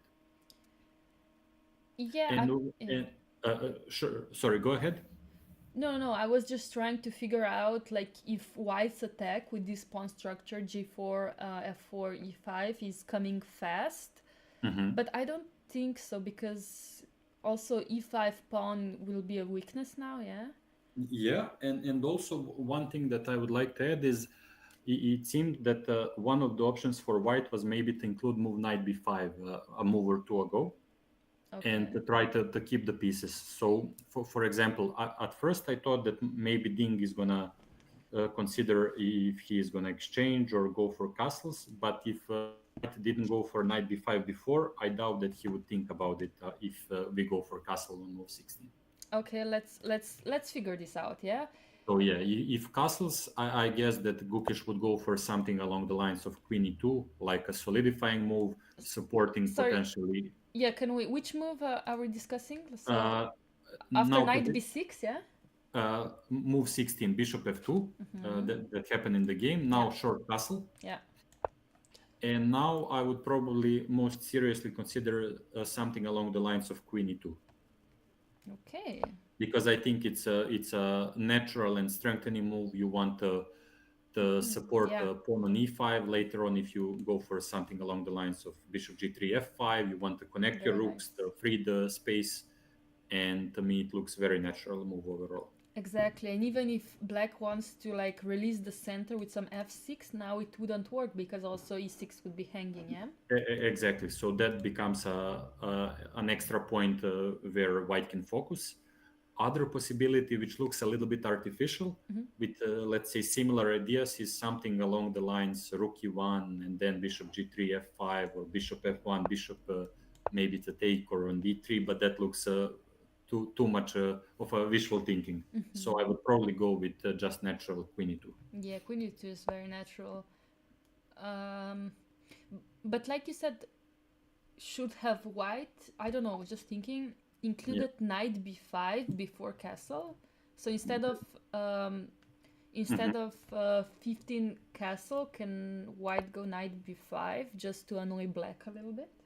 Yeah, that's actually interesting. And what seems to be the case, both moves are quite good. So I guess that the knight d5 decision depends more on taste. Mm-hmm. And what seems to be the case that Gukesh doesn't mind if that knight is exchanged.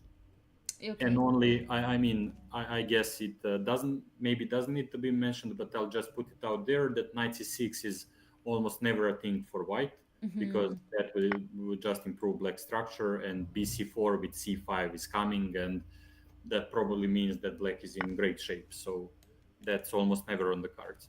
Yeah, absolutely. Okay, but now we have a few more moves. Dink has to play fast. So after bishop f2, Hmm. so Dink played bishop d7. He didn't castle. He didn't castle. He played bishop d7. Yes, he didn't castle. So on move 16, yeah, bishop f2, bishop d7 is on the board. Yeah, he doesn't dare to castle, yeah?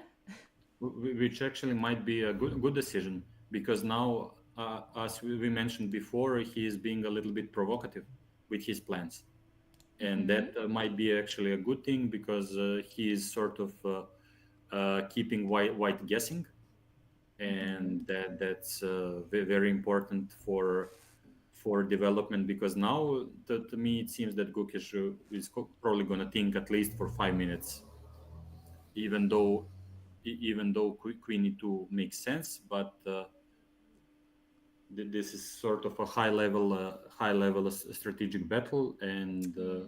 there are lots of possibilities on almost every move.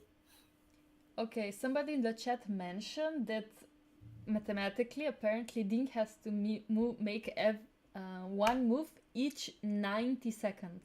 Yeah, which is actually amazing information, because that means that he cannot really spend so much time anymore. That's terrible, And no? yeah, and if I was white, I would try to come up with plans and moves which keep the tension in the position, and sort of make black a guess about what I want to do, and probably that would mean that I would try to avoid some unnecessary exchanges, Mm-hmm. and just try to keep him guessing. Okay, I have good news for you. You can refresh your Lichess broadcast page because they fixed it. Okay. And just refresh it and also click the rec button. And now we have And the correct clocks. And okay, and I can type in the moves as well, or you can try. You can can try. you see it? Yeah, I can see it. Queen e2, Queen yeah? e2. Yeah, Queen Brilliant. e2. Great. So, You are disappearing, but I can see it. okay. Yeah, it is what it is. I swear I will fix it because in the next days we'll have many more guests, especially next to me there will be Felix Bluberger from Austria. You are our one-time guest, but of course I'm enjoying today so much. I hope you will join us maybe another day if you will have time. Of course, you are very busy with because of your achievement, of course. But Yeah, yeah. but also I will play in Singapore Open in 3 days. I'm traveling there, so if chance appears, I would like to go and see it live, maybe one day. Oh, oh, that's So amazing. yeah, so if the chance appears, I will gladly take it. I'm not sure, because there are 9 rounds in 7 days, two double rounds, and I guess the games in the Open event are starting at similar time as the match. So that would be a challenge. But anyways, it would be quite cool if there is any opportunity to sense the atmosphere, and maybe to join you late, you and Felix later on, Yeah. and to share some impressions as well. Oh, you can be like live reporter from there for us. We never know, but also maybe similar to now, we without the camera, just the voice, or so. Just the voice, yeah. You're taking the gray screen with you. By the way, have you ever been to any World Championship match live? Or will this be like hopefully your first time? This would be the first one, actually. That's But then yeah, it's gonna be a memorable experience, yeah. For sure. And I've never been to Singapore as well, and it seems that it's a great country, and I look forward to it. So Okay, yeah, no, good luck in that tournament. I mean, Singapore must be great. I also never been, but playing chess there looks fun. mhm. Looks more fun than So usual. it seems it's like a sort of a new future destination for top level chess, and it would be great if this movement continues and they start organizing top events in the future as well. Yeah, I absolutely agree. But if we go back to the position, Mhm. I'm crying on the inside for black, you know? But bishop has been developed, you know? That's a Yeah, good point. no, but actually, what seems to be the case, optically, to me, it seems that white is in better shape, but actually, it's quite unclear because to me, it seems that okay, if it was black's the move, he wouldn't go for long castle because of knight b5, but potentially, if it was his turn to move, he might include knight b4 and then to go for long castle because now. Uh, as I said, you sort of have to keep white guessing, Mm-hmm. and with the position closed, it would be quite a challenge for white to try to open up position, and then black could come up with either g5 or f6 or h5, and then we would get a huge battle. So in that sense, it's quite a tricky position for both sides. I wouldn't say that this inclusion of a3 turned out so well for white so far. So maybe there was a chance before to include some moves, but at the moment, I think it's completely about three results and no safety for any side.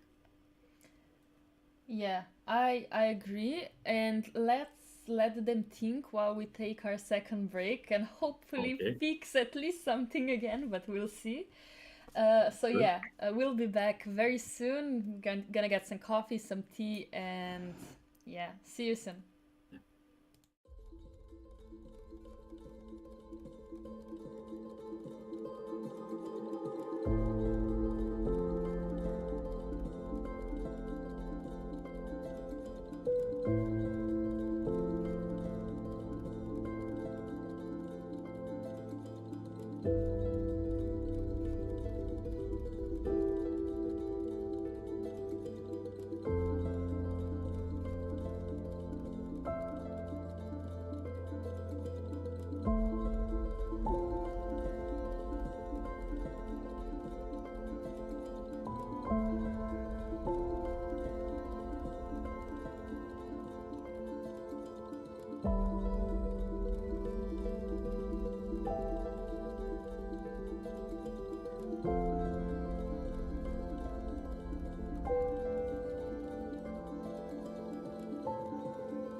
come back without Alexander again. How is this possible? Wait, Yeah. wait. I'm like a Lord of the Rings character, Alexander the Grey, or something. I'm so sorry. This is so funny. Okay, here you are. I swear we will fix this. I tried to fix it again during the break. Doesn't work. I will have to Google some stuff when this stream is over, but it's okay. It's okay. You are here again. Just one thing I would like to say again during the break. We didn't fix the issue. Ding is actually playing the black pieces and Gukesh is playing the white. So I apologize for that inconvenience. I swear as the days go by, we will have everything figured out.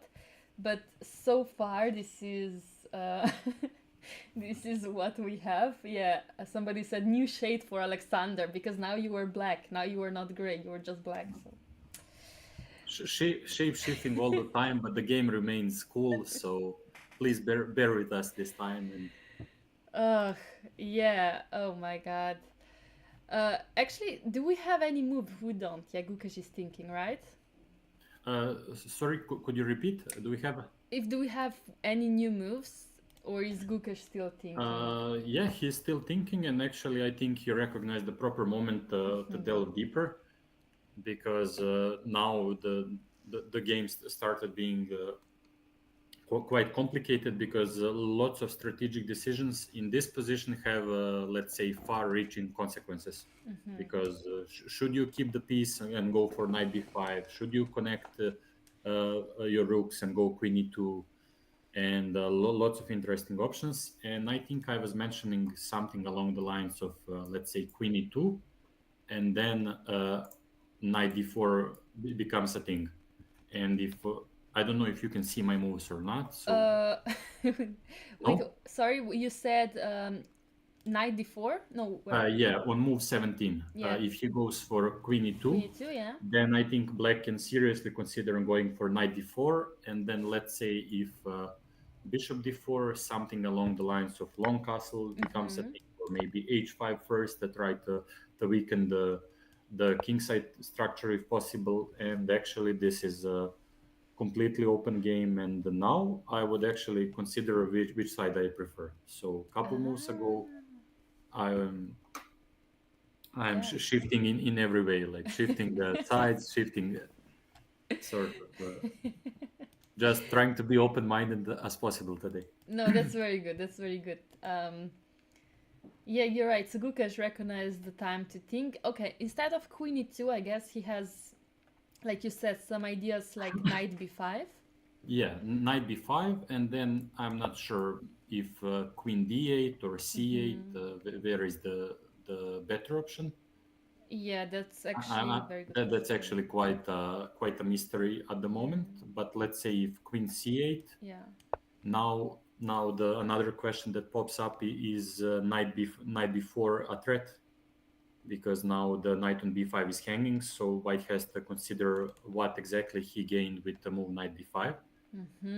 And now if he wants to go for something along the lines of knight fd4 to connect the knights, but then again the question becomes, and probably why he's spending quite a lot of time, what exactly he gained with this. So with knight b5 you sort of ruin the position of black's queen a little bit, but now your knight on b5 might become a little bit more prone to attacks by black. And if you go knight d4, and then let's say if on move 18 he goes knight fd4, and then you exchange knight d4, white has to take with the knight.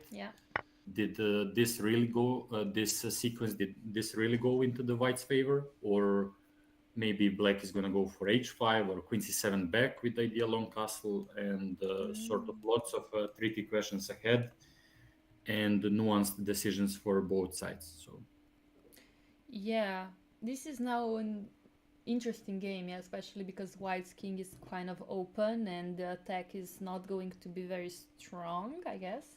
Yes, so as we were saying before, black is being flexible with the plans, so it's not easy for white to sort of find a concrete concrete way to figure out a plan, because Ding is still being unclear where he wants to put his king, or is it a king side, queen side, and that makes it harder for White to come up with a proper plan, and how to try to come up with some idea for initiative. Fair point. Yeah, Yeah. and okay, I'm just gonna refresh the broadcast because yeah, the time is now correct. So Gukesh actually has 57 minutes now, Mm-hmm. which that means he's already getting close to Dink's time, but of course nothing grave. He's still like 20 minutes up. Yeah, but anyway, for sure he's aware that position is quite unclear, and this could also be the sign that his next moves and which plan he could choose is also a little bit of a mystery for him, because if I think we mentioned that he plays more or less everything, but it seems that closed games are his natural repertoire, if I remember. So Mm-hmm. Yeah. so maybe that could be a factor as well. But anyways, lots of hidden nuances in the position, and Very. lot of things to think about. Have you ever played either Dink or Gukesh? I played Ding only once, but that was long time ago, and it was when he was streaming. So I just challenged him as a random John Doe. And Gukesh, I played two over the board games and one World Blitz game. And in the OTB chess, it's one draw and one loss. He won one game when he was up and coming around 2600 in European Club Cup. And later on, it was a draw. And World Blitz also a couple years ago that I lost. So I was able to sense that there is a big boy against me, and hopefully there will be chance in the future as well. Yeah. What about you? Did you meet any of those guys? I actually played Gukesh twice. Oh, really? Nice. Once he was, I don't know, I think he was 14. But already a GM, I guess. Already a Already a GM. seasoned veteran. Yeah, already a GM. I think he was 14 or something. Yeah, because he was, I when I played him, we were actually discussing with my friends. Everybody was talking about Pragdananda, was talking about Nihal, Hmm. but nobody was talking about Gukesh back then, even though he was still amongst. He was one of them, one of the youngsters, one of the youngest GMs in the world, actually. And he was not as known as Pragdananda, for example. Hmm.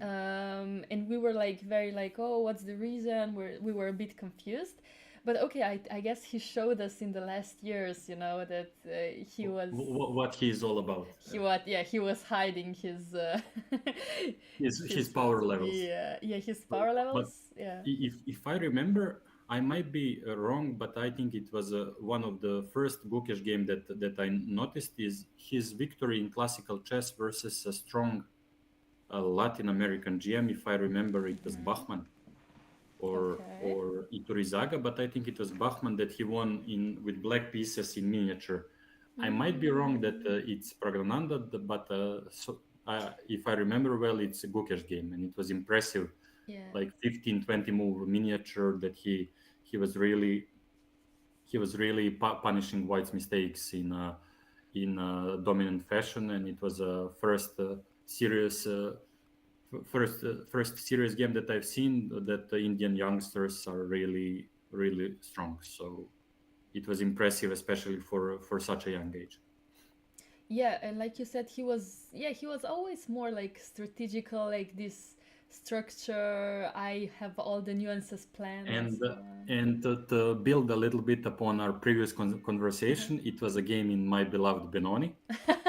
Wow. And yeah, and it was a pure move order with the d4 knight f6 c4 c5 d5 e6, and he went for Taimanov 4 pawns attack. Oh wow. And actually, even though Benoni in that move order is considered to be shaky, especially because of what he did, but I was able to come up to a position that was quite unclear, but he actually grinded me in an endgame. Later on in the, let's say, fourth or fifth hour. So he even from a young age he had quite a good stamina. And the most impressive thing in that game was not let's say the flashiness of his style, but more like his consistency. And it seemed to me that this is one of his best sides, that he's rarely making huge mistakes, but he's quite consistent with his plans, and he's quite energetic. And So calm and that's collected, yeah, all the time. yeah, and that's probably one of the toughest things to face when you're playing him over the board. Yeah, yeah, yeah. Also, yeah, when I played him, he was so like for a youngster, usually youngsters are very all over the place, ambitious, also walking around, like Hmm. being sometimes even hyperactive, I would say. And he was just like at the board, like sitting, didn't move, didn't even drink water, like, Yeah. just like so focused. And it was very impressive. And actually, I'm very proud that I lost to him, if I can say that. Yeah. But For yeah, me, I'll sort of not like. I'll keep my horses for the moment. I cannot say I'm a competitor myself, same as you. So I still sort of have a. Yeah, no, of course, yeah. But I mean, I back then I think I wasn't even a woman grandmaster, so of course Mhm. I didn't expect anything. So I basically I'm happy I contributed to his success. Okay, that counts as well in a way. Yeah, yeah, yeah, yeah.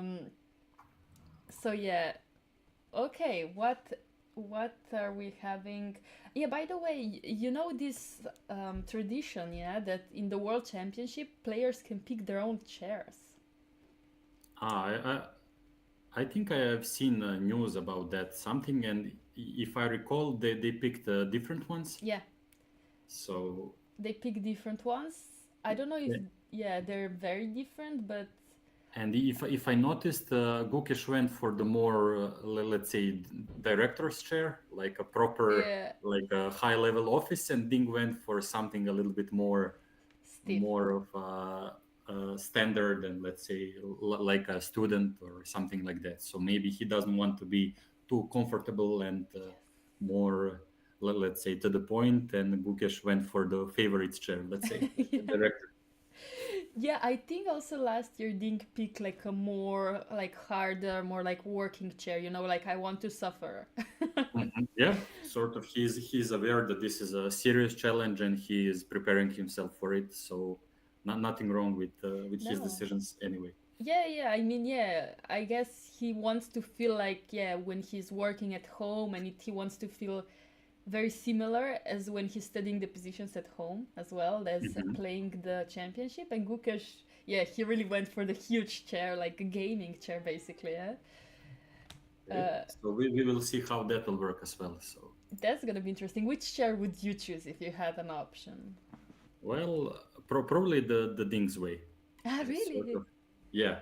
I would probably go for that because I guess in the majority of events that I'm playing, it's usually a little bit of more okay, I'm not going to say the other one is uncomfortable, but I would be more comfortable playing in the normal one, because usually when I'm competing in tournaments, I cannot say that I fully prefer, but usually I go without any extra support, because for me Mm-hmm. the competition is something that I usually try to focus quite a lot on, and don't like an extra attention. And I feel it's most of the time better when I don't have like a safety net, if that's family or something like that, and I'm aware that it's serious business, let's say. That's fair point. I mean, if I had an option, of course, I would choose the most comfortable one. But Hmm. I have to say, as like you said, like I don't even notice when I play championships. I don't notice what kind of chairs there are or tables. For me, it's what's important is that the chair is high enough so I am above the table, so I see the board correctly. Yeah, like Hmm. because Sure, sometimes the sure. table is too high or too low, so I want chair to like I want to be comfortable just so that I can see the board from the normal view as I study at home. Yeah. Yeah, one thing that I would mention, what is actually pretty important for me picking a chair, is that it can handle me, because I actually weigh quite a bit. So that Well, you're tall, occasionally yeah? that's a thing to consider. So I need a firm and solid one. Yeah, fair point, fair point. Yeah, you know what came in mind? You know, during the World Rapid and Blitz, somebody fell out of chair. Yeah, this shouldn't happen, yeah? Yeah, and it actually made huge news, I think, all over Twitter/X, and It it was was amazing. quite fun how dangerous chess can be, and people were making some jokes as well. But it was a game, if I remember, between Petrosian and Tetzlav or Teklav, Yeah, if, yeah, yeah, yeah. I pronounce it well, from Poland. Poland, yeah. And it was we also have Moves. extra moves, We do. which is as Finally. we anticipated: Queen E2, Knight D4, Bishop D4, Long Castle. And I I would think. like to say bravo to Dink for picking this. We have opposite colored castles, and now it's gonna be Wait, like I don't think he castled long yet. he didn't, I, because it appeared. because maybe we analyzed it, maybe that's why it appeared. Well, Uh, I mean, at so least in my, I see that knight d4 is on the board. So maybe my euphoria was a little bit premature, I'm just so stopping you now. I'll, I'll keep my fingers crossed. Yeah, no, I'm sure.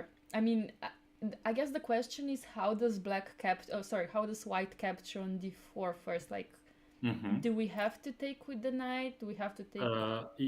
The way I see it, he's gonna go for the bishop d4, because I think it's important to solidify your e5 and c3 structure. Because if you take with the knight, you're becoming more weak in the center, and the g5 becomes an idea quickly, and pawn on e5 might become a target for black quite quickly. Okay, that's very adorable. Of So, course, not now, but of course, g5 is very cute. yeah, Because, I'm not sure it's at the moment, but in general, you have to think, and also the question that comes to mind is what is the future of the knight on d4? Because now all of a sudden this bishop on d7 has quite an important role. It protects the pawn on e6. It also prevents knight b5, and it's not easy to connect white's future ideas with the knight on d4. How to come up with something sensible is not quite easy for me at the moment. Yeah, absolutely. So bishop probably d4 will be on the board, yeah. I guess bishop d4, moves like cd4 are probably just a free pawn after bishop b4. Yeah. But in general, even if not taking, Yeah. it's quite a dubious strategic decision. Both bishop b5 is possible, long castle, and I'm pretty sure bishop d4 will come and be at the board soon. I agree. Taking with the pawn just seems wrong. Yeah, just for lots of reasons. Both castling long, pawn is hanging, so I'm pretty sure bishop d4 is the one. Yeah, but still, he's thinking, yeah? He's thinking, and now actually he has 45 minutes and Ding has 35, so only 10-minute difference. So that means also pressure is getting to Gukesh, I guess. Yeah, and now it might be the case that both guys will enter into the time trouble, and considering how complex position is, it's going to be quite a roller coaster. And I look forward to seeing opposite side castles. Yeah. Castles, and it's gonna be a proper chess battle. And as I mentioned, we cannot expect more from, especially first game. Guys are warming up. Yeah. Immediately, lots of interesting decisions. Immediately, 3 results are on the table, and in hindsight, it seems that picking French was a good decision by Ding. Yeah, and can we talk about, like, of course there are individual players, but how important it is to have good seconds, yeah, in this case, yeah? Like you said, we kind of know who Ding's seconds are, right? Well, yes and no. In the previous one, I don't recall anybody other than Richard Rappert, who was seconding him. I forgot, probably there were some extra names. But in general, I am not sure if that is confirmed, but some of my friends mentioned they've seen Rappert in some photos. I don't know if it's from this match or previous one, but that's what I heard. And also, I guess he has lots of help from his Chinese friends. And I wouldn't be surprised if there is like a team of Chinese guys helping him as well. So I guess that could be his team. And for Gukesh is pretty much unclear, I guess, other than Gajewski, who is his long-term second and the coach or second, however you want to put it. And other than that, I guess it's a little bit more of a mystery who could be in his team. So I don't know if you have any ideas, some secret knowledge or something like that. But yeah. Yeah, so like Rapport, yeah, I think we can see in Ding's repertoire how much Rapport's openings have come through, yeah? Yeah, could be that he's a huge influence on him. So far it seems that that could be the case because he's playing French, and if I remember, Rapport has both French and Carocans and many other things, but French seems to be his one of his main openings. Yeah, I agree. And I think Rapport's openings are amazing. Like all these, like he takes the classical openings and makes them crazy, yeah? He Yeah, finds all and these interesting ideas, and I find it incredible. So I love watching his games and his openings, actually. Yeah? yes, same here. And actually, like a long time ago, let's say around the time that I became a GM, around let's say 2013 or 14, I gave some small interview to newspapers, and they asked me who is one of the guys that you consider could be a potential world champ, and I mentioned Mr. Upper himself. So and at the time I think he was low 2600s. He was up and coming, and he was started storming through the chess world, and I sense that he is an extremely strong player. And to me, it seems maybe he didn't even that he has a chance to go even higher. So that could be the case as well. And if I remember, there was a long time ago a tweet about Levon Aronian made by Kasparov. I think Levon won some strong event in St. Louis, and he said chess world is a better place when Levon Aronian is playing well. And I Oh, think that that's also appropriate to say for Rapport because he usually brings a lot of excitement. So yeah. yeah, you're absolutely right. Like, yeah, he's incredible. And also, knight d4 is on the board. He didn't Wow. take with the bishop. He Okay, this is for me a surprise. I think I would pretty quickly go for bishop d4. And do you have knight b2 move as well? Yes, knight Okay, b2 is also on the board. Yeah. this is quite unexpected, but I guess his idea is maybe to even to go with his queen to c4 to offer that or something along those lines. I don't know. Yeah. Okay. I have to tell you, I opened the engine just slightly Mm-hmm. because I was curious either if knight d4 or bishop d4 is a big difference, and engine actually says both is 0-0. Haha. It's Okay, basically so it just comes. strategical idea, yeah, differences. Mm-hmm. Sure. For me, it's kind of more natural and understandable, the bishop d4, as I Yes. mentioned. But yeah, what he did seems to be correct as well. So that comes back to taste, style, and sort of what you want to see at the board. Yeah, but why did Ding need to play knight b2? Also, he played it fast. Of course, he needs to, like we Yeah. discussed, like No. yeah. Mm-hmm. Actually, that's a mystery for me because why is that the mandatory move and why so quickly? Why did he consider it to be such a straightforward decision? I I I guess he didn't want to long castle, or he Mm-hmm. doesn't want to. He wants to wait if white maybe makes some progress on the king side.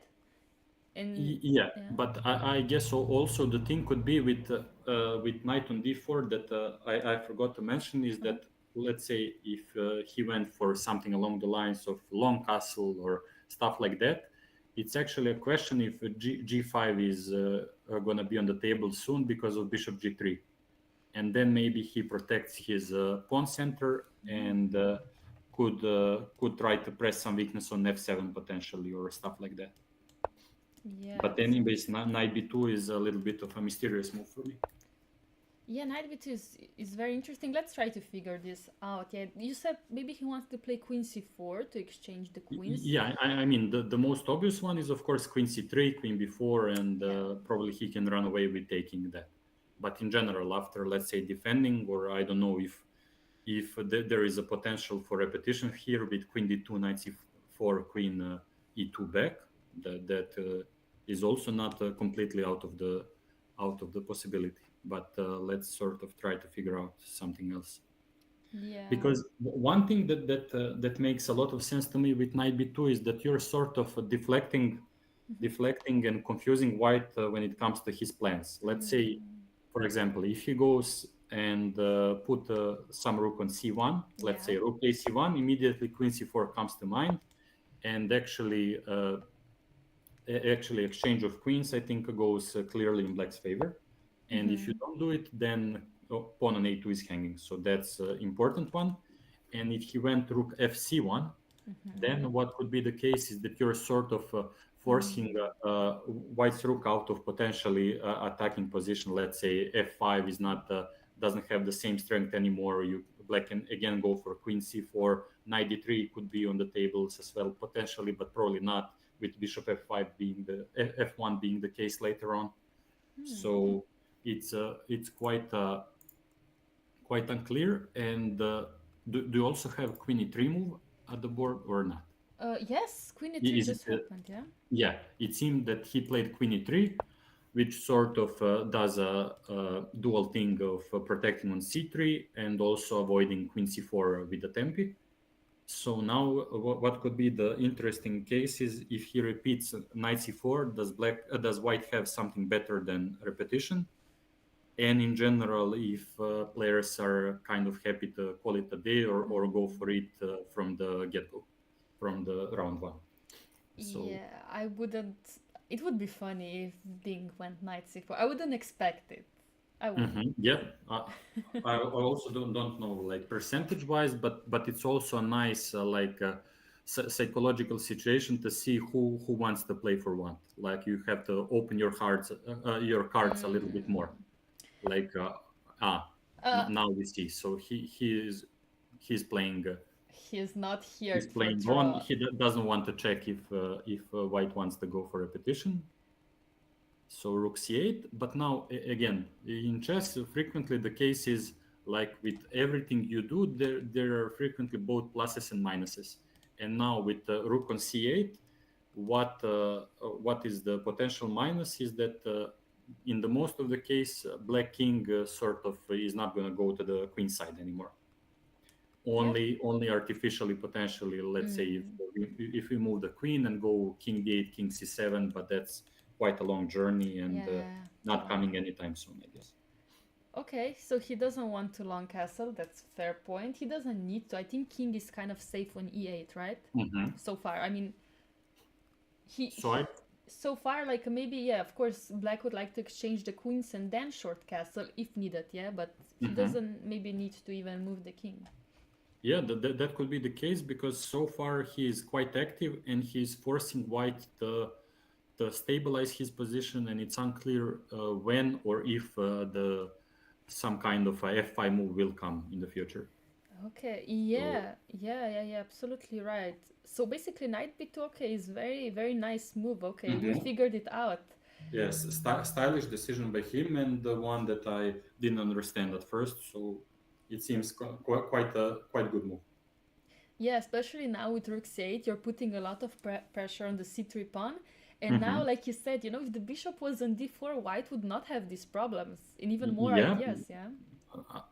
in a way that's what I mentioned, because to me my lamp after seeing knight d4 goes a little bit starts ringing in a way, because to me bishop d4 was more natural and solid, and with knight d4 I understand that it's a little bit more unclear, but I don't know, somehow the white's position is losing elasticity or something like that. I don't know. I'm not saying it's bad, but just I will go for the bishop d4.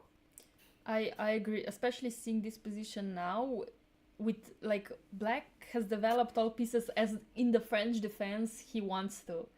I Yeah. think this is perfect French position, you know, So almost. probably this is the reason why people play the French defense. This is the reason. Yeah, okay, a3 now also makes sense now. Yeah, even though we were Hmm. saying it's a bit dubious, now it just makes Yeah. sense. So Yeah. he proved us wrong in a way, and his strategic play so far seems to be quite on point. Yeah, and especially okay, let's say we defend the c3 pawn with the rook. Let's say we Hmm. go rook ac1 just to Hmm. illustrate what's going to happen. Would we play queen c4 anyway with Well, black? I think at least it deserves consideration, Okay.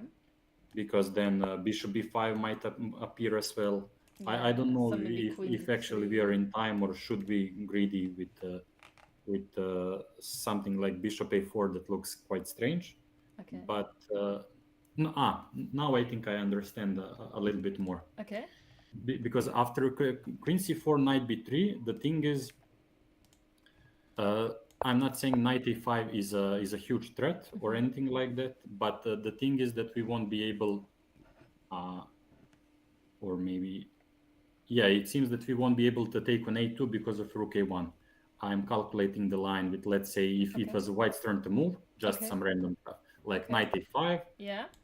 and the queen a2 probably wouldn't be an option because of rook a1. And Oh. if knight c4, there is simply rook a2.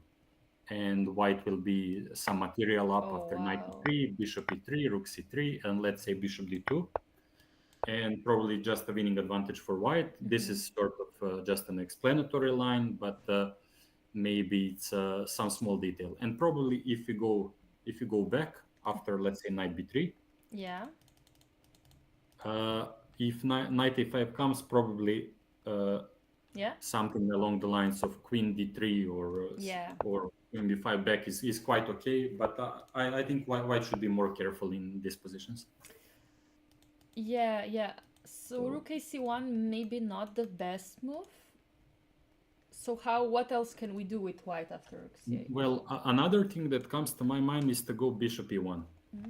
And the idea behind is that we sort of want to keep the rooks on in different directions. Let's say to keep this rook on f1, and just to put bishop on e1 as a main protector on c3, and then potentially come up with some other ideas. Let's say, I don't know, if something along the lines of queen g3 f5 is a thing, or Yeah. something Very like that, nice. because f5 straight away might come into knight c4, and on e5 the pawn seems to be hanging. Yeah.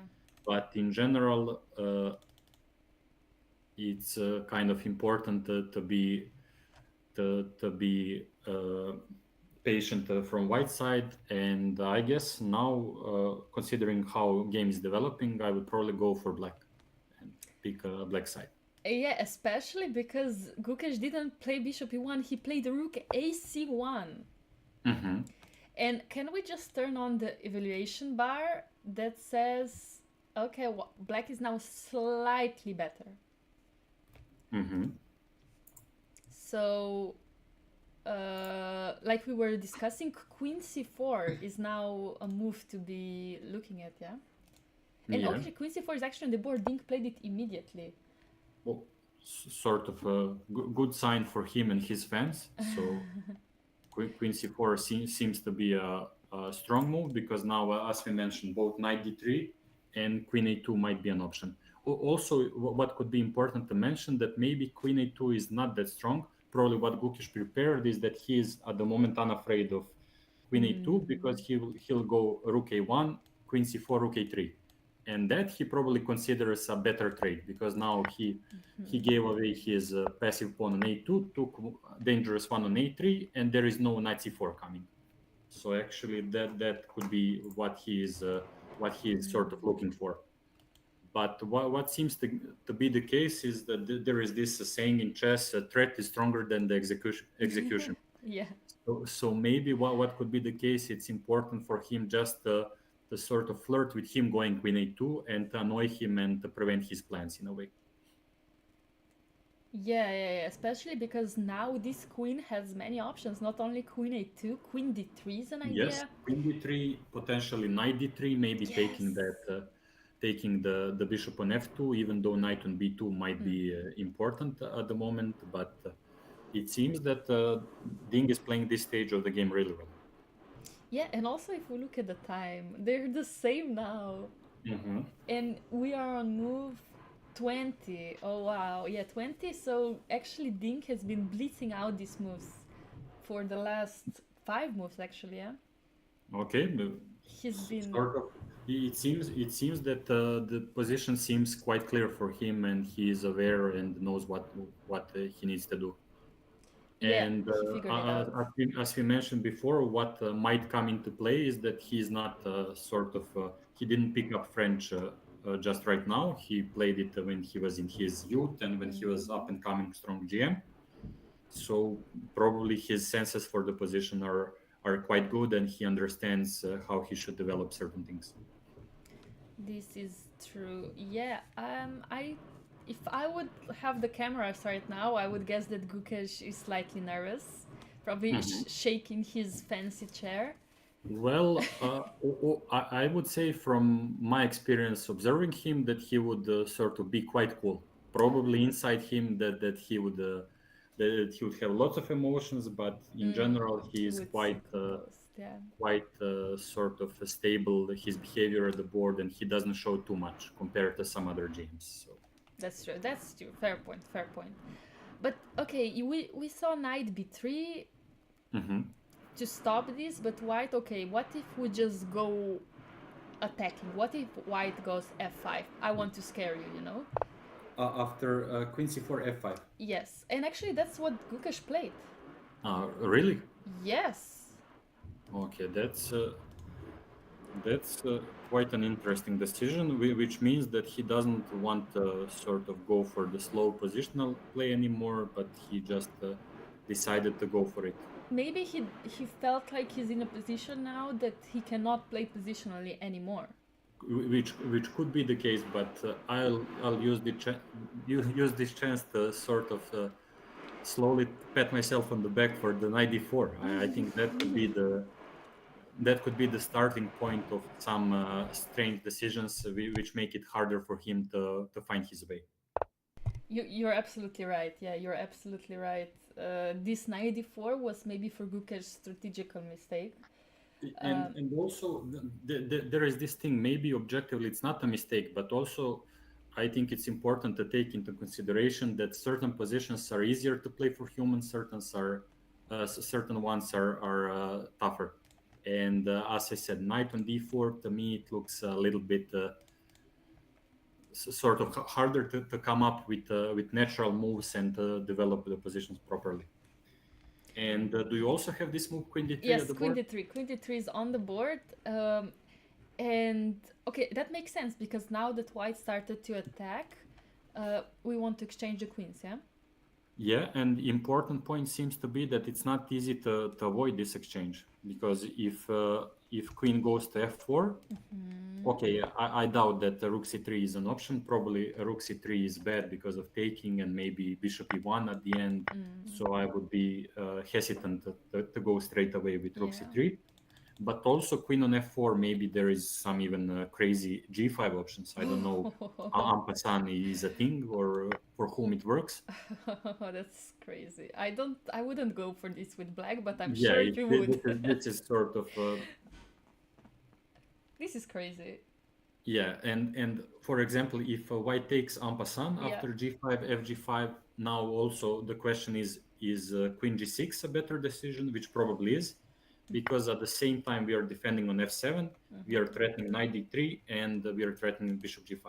Oh, So yeah, probably it's the maximum we could ask from one move. yeah. I think that's interesting. I would be scared to play it with black because of this f file, the potential. But this specific position makes sense. So many threats for white here. So in that sense, it seems that the position is leaning in Ding's favor so far.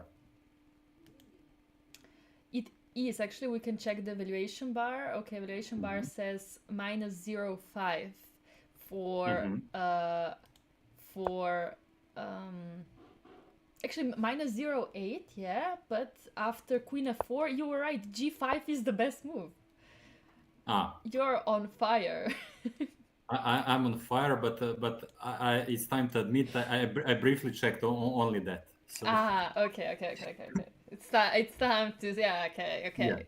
but actually it's a crazy decision and not easy to go for it. But everything else after G5 is brainwave. I don't know how good it is, but for that I take the credit. Okay, yeah, no, g5 is a crazy move. I mean, uh, I guess, you think of it. Of course, you think of it.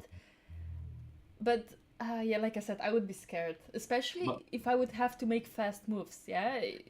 Because there's no but increment. Sorry, yeah? for me an interesting sign because Ding played Queen D3 quite quickly. Yeah. So the way I see it, he is probably expecting something along the lines of Queen E1 or Queen F4. So probably he's ready to go for G5 with Queen F4 because otherwise, if he exchanges queens, everything is working very well for him. So probably he prepared something concrete. Okay, Queen E1. And Okay. now the question is, what about Bishop G5? Is that a thing or not? Queen e1. Oh, so passive. So passive. Oh. Yeah, so I don't know what goes on if Bishop G5 is a move, Oh, or he is wow. just going to go for something along the lines of Rook C2, but then also potentially Bishop A4. I Yeah. don't know. This looks like playing with fire from white side. This looks terrible. I, Are I don't we. know. I think we're losing an exchange after bishop a4 now. After rook e2, can I go bishop d1? Maybe. Maybe. Sorry, after which move? So, yeah, like you said, bishop g5, rook c2, Mm-hmm. bishop a4. Yeah. I mean, I guess, what do I have to play? Knight b3 or. No, I cannot. I have to play rook Yeah, e2, yeah? but also what could come into consideration if bishop a4, there is a counter interesting idea with fe6 and then ef7 and like total madness on the Oh board. my. Oh my. So there it's like completely unclear who is playing for what's going on, but that's a potential line. I don't know the evaluation there, but it seems that it's quite a mess. Oh my. So actually now is a proper time for Ding to think about consequences. So bishop g5, and yeah, it's very interesting complications ahead of us. Okay, yeah, this is crazy. Um, yeah, bishop g5 looks great. Okay, this is, I don't know, have you expected this for the From the first round? no, no, for sure no. But this knight c2 move was a sign that Gukic was ready to be principled and fight for the for initiative, but also it's Okay. very unclear game and lots of he Oh wow, he found. he played bishop g5. I think he's listening to our stream at this point, you know? Okay. Yeah, or he's listening to you, you know? Bishop g5, he played it, yeah. He played it. Yeah, Amazing. and now it's actually quite interesting. I don't know if inclusion of fe6 makes sense because maybe that would make Ding a little bit more Um, fe6, yeah. and I guess fe6 if we want to keep the bishop a4 option open, Yeah. even though bishop e6 also has some point. It does. But also, I'm not sure that he's going to include fe6 because potentially there will be after bishop g5, 22nd move. Yeah. So I'm not sure that he's going to include fe6 because potential important move could be later on queen g6, running away from the queen and getting some extra tempo with knight d3. Oh, I yeah. don't know if that's going to enter into consideration for any side, but might be the potential idea as well. Yeah. Okay, I'm gonna turn on the evaluation bar after bishop g5, so we can see it's -2. Really? Okay, I'll turn it on briefly for a sec. Please do. But also it's interesting what the engine suggests is Yeah. after bishop g5, rook c2, some slow move like short castle, which is not an easy move to play. Oh no, it's not, for sure But not. also, okay, it's important that bishop a4, as I mentioned, is a blunder. because of fe6, and actually white is storming Oh, through. and white is So winning. yeah, and white is winning all of a sudden. So it's Wow. important to be This is winning for white. That's crazy. Yeah. So yeah, bishop g5 is on the board. and now more or less rook c2 is forced. I mean, also engine could suggest move like knight b3, but it's not logical. So I guess rook c2. Yeah, I highly doubt. Yeah, rook c2 is That on the would board as well. probably mean that he is fully aware that position is very bad, and this is just a way to try to come up with some complications. And I guess the idea is after, if he went knight b3, let's say bishop c1, queen c1, rook c3, queen g5.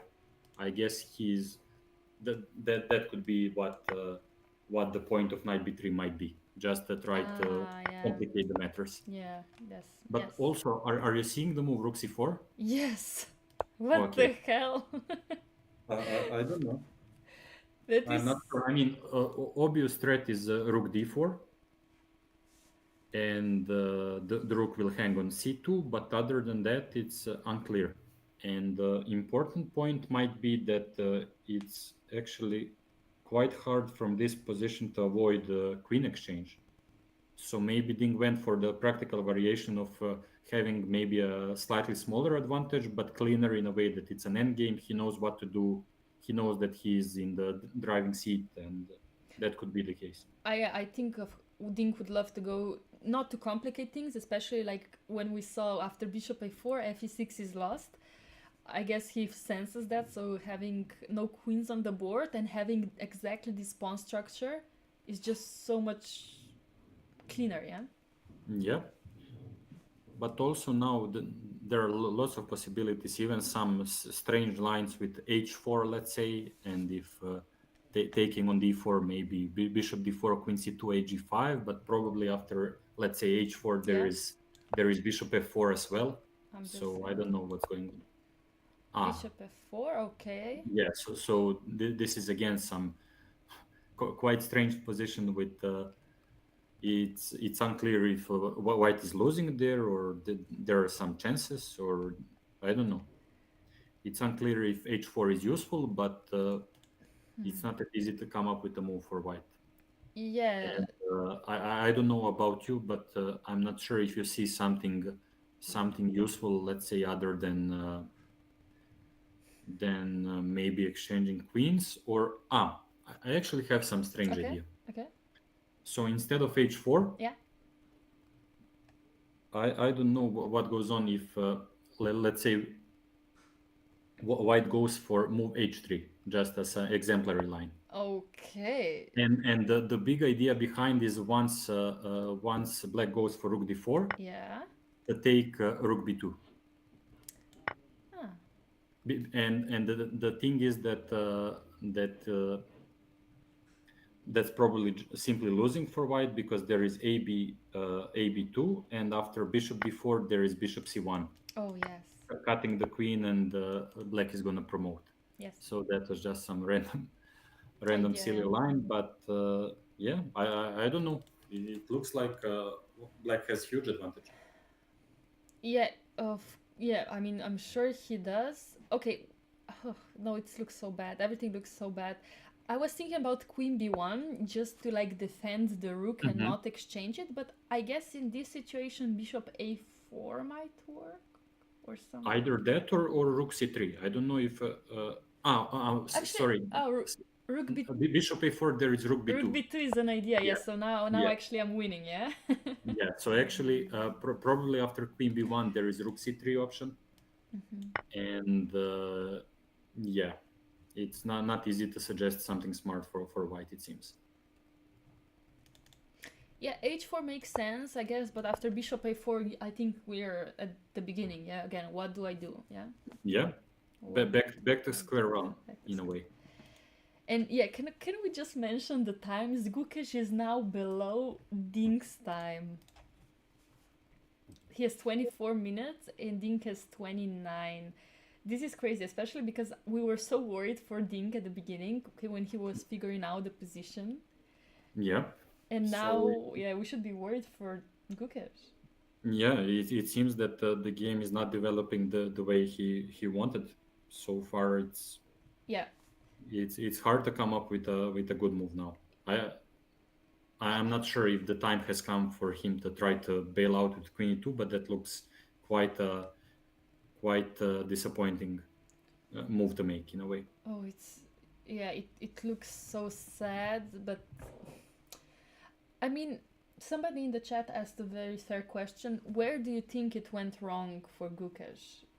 Well, objectively, concrete mistake, I'm not sure, but sort of as I mentioned, knight d4 was the way I see it, first step in the wrong direction from practical point.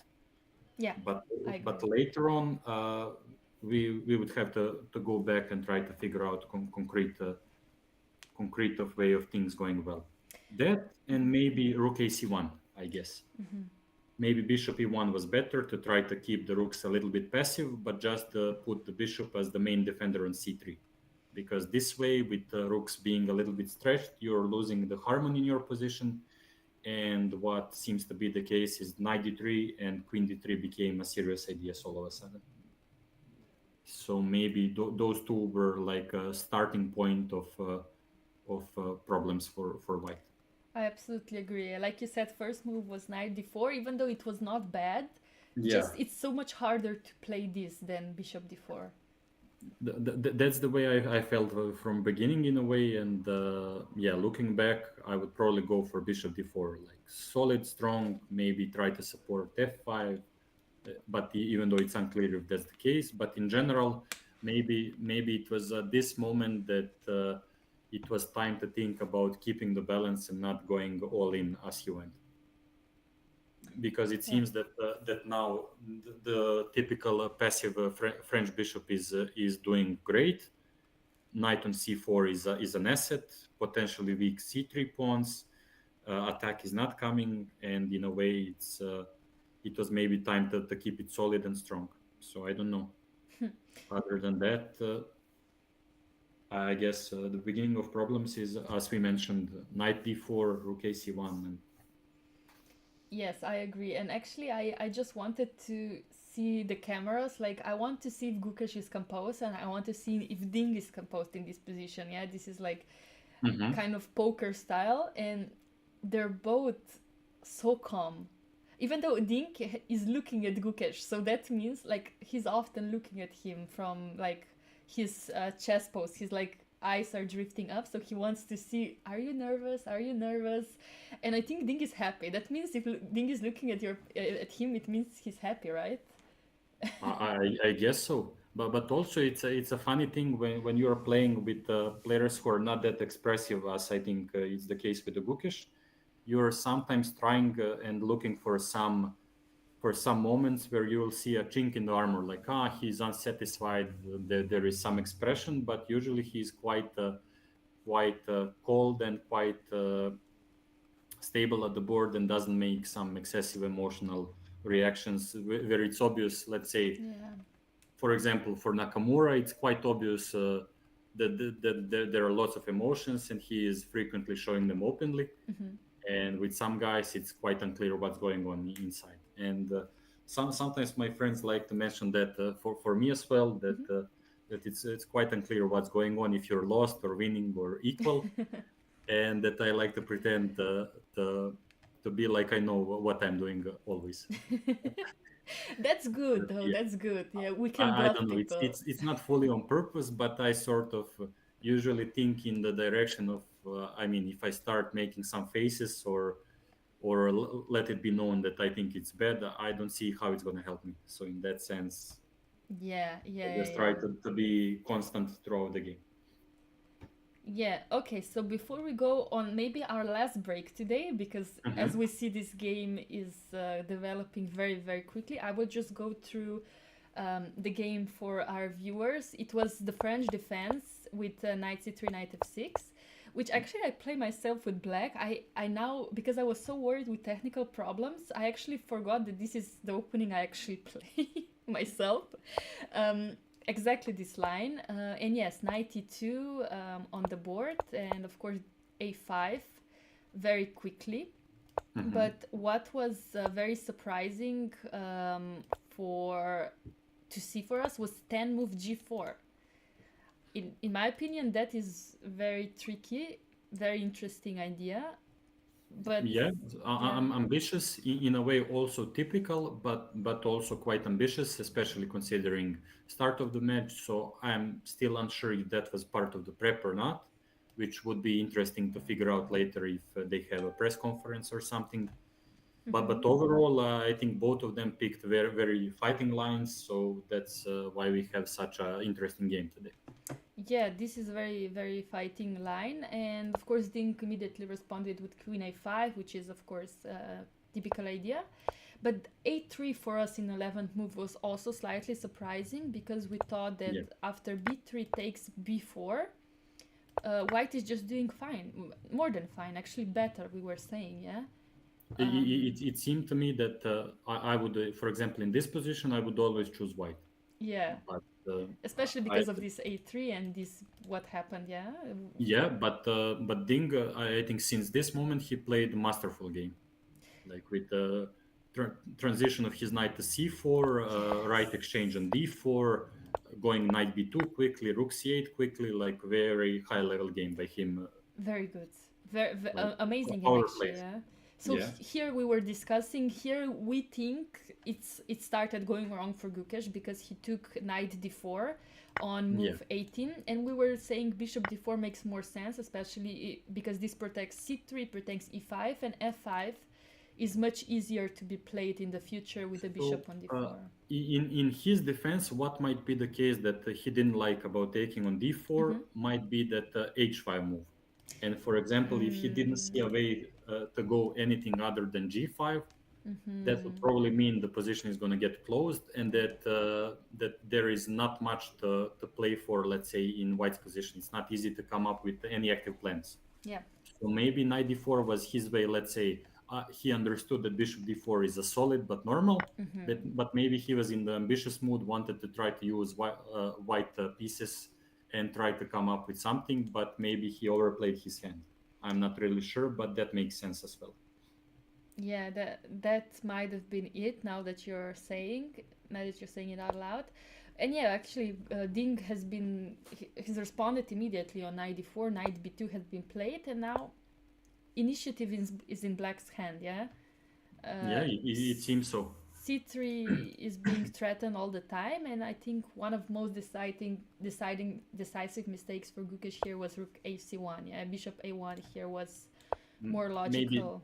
yeah, maybe that was the one. And also, I mean, I don't know how good it is. It's natural, but I also don't know how good it is to go for f5. Maybe he wanted to come up with any possible option of going for the attack, trying to create some complications. I mean, after let's say rook c1, queen c4, Yeah, what's happening in the game? yeah, that's what happened. Uh, Yeah. yeah. So maybe I don't know if that's also a step in the wrong direction, but I understand it from a human point of view. But maybe it was time to try to hold your ranks and to go for some. I don't know if rook fe1 with bishop f1 idea is a possibility, because there is that option that pawn on a2 is maybe not really hanging at the moment. Yeah. So rook f. So I don't know if rook fe1 is a thing after queen c4, with idea to go bishop f1 and to sort of protect your weaknesses. Okay. Yeah, I was thinking, The, oh wait, can I just go knight d3? But of course, bishop f1 is yeah, bishop f1 is a thing crucial. there, Yeah. but also it's important to mention maybe what he didn't like about this position is after queen d3 there will be a queen exchange. Yeah, has to be. Yeah. So in that sense, probably he realized, okay, maybe he's suffering after queen d3, so he wanted to go for a double-edged decision, hoping that it will turn out practically more correct. Maybe that's lots of interesting questions how he is evaluating certain developments in this game. So I'm not sure. Yeah, but he went f5, and this is the position that we're having on the board. Yeah, rook Yeah. c2 and rook c4 by Dink, and actually queen b1 is on the board. The move that I Your suggested, suggestion. but I mean, okay, it's an immediate threat. Yeah, rook b2 is winning for white. Yeah. Mhm. So that's why what we play. We play for tricks on one move, yeah? Okay, well, what else? It's not like position is offering so many things. Yeah, I mean, we don't have a lot of options. Of course, he didn't want to play queen e2 and exchange the queens. That would he be almost like giving up for Gukash. I think that's how he feels. And that's why queen b1, at least trying to fight, yeah. So Yeah, don't go so bishop a4 like I did, because you're gonna lose, yeah? That's the only thing. well, the funny thing is after rook b2 there is also queen c3, so maybe the game is not over immediately. There is also rook b4 coming, so That's true. so in a way I'm not really sure about evaluation, but there is still something going on. So but for sure bishop a4 would not be the main choice, I guess. Please don't do it. Yeah. So yeah, we were saying rook c3 might happen. Of course, it's up to Dink to figure it out what's the best move while we go on maybe our last break of today. Yeah, we'll see how things are gonna turn out, but yeah, so stay tuned, we'll be back in a few minutes. Yeah.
And we are back again. Welcome to our Lichess broadcast of the World Chess Championship between Ding and Gukesh. And we missed quite some moves while we were on the break, so we should probably dive in right now. Especially because players are so low on time. I mean, Gukesh is on 40 minutes and they do not have 30 seconds increment till move 40. So they have to reach move 40 to get extra time plus the increment, and that's why they're rushing so much. Yeah, okay, so Alexander, after Queen b1, Rook c3 has been played. Yeah, as expected, Rook c3, and the development of the game afterwards is quite interesting. I briefly checked with the engine as well what's going on, and it seems that, again, it's pretty unclear how the game is developing. Because after Rook c3, Queen c3, Gukesh included fe6 with the idea to open the f file. And now Ding played what seems to be a mistake. He took with a pawn, even though it looks like an engine says taking with e6, it's better to take with the bishop. Okay. What do you think is the reason behind it? Why is taking with the pawn? Well, I guess he wanted to sort of keep the structure going. I don't know if he was calculating in the direction of knight b5 and potentially knight d6 or something along those lines. Makes sense. I'm not sure. Maybe he thought knight b5. Let's say if queen e5, move like rook e1 comes to mind, or stuff along those variations. And I'm not sure what's going on. But maybe what came to my mind, instead of taking on e5, what could easily be missed is potentially something like queen d3 to offer the exchange of queens, force him to go to, let's say, knight d6, and then maybe just on your own king d7 or king e7 or something like that. Looks quite strange, but might be very good for black. And the point being is that it's not easy, and I don't know if white is able to avoid the queen exchange. Yeah, after queen e1, I guess we would go something like queen d2, yeah? Or maybe even queen d2, or is bishop d2 a thing as well? Probably is, yeah, probably is. I mean, I guess if I have to go on a1, this is very sad, yeah? If a1, something like bishop b4, and now it seems that things are potentially collapsing. Yeah. So in that sense, I guess that could be the one which is far from easy to both see and to go for. I don't know if it's any good, but makes a certain sense for me. Okay, yeah, I agree. Yeah, in the game, it went. He took with the pawn, tried to preserve the compact structure, but now Gukesh came up with actually pretty good idea, knight e2. Yeah. queen e5, Yes. and he took on f4. And now what seems to be the case that he actually has certain compensation for being a couple of pawns down. How many pawns And down? Two? yeah, two. Oh. So actually, I briefly checked this position as well. And what seems to be the case is something along the lines of bishop c5, let's say queen g4, and queen c2 is one of the possibilities.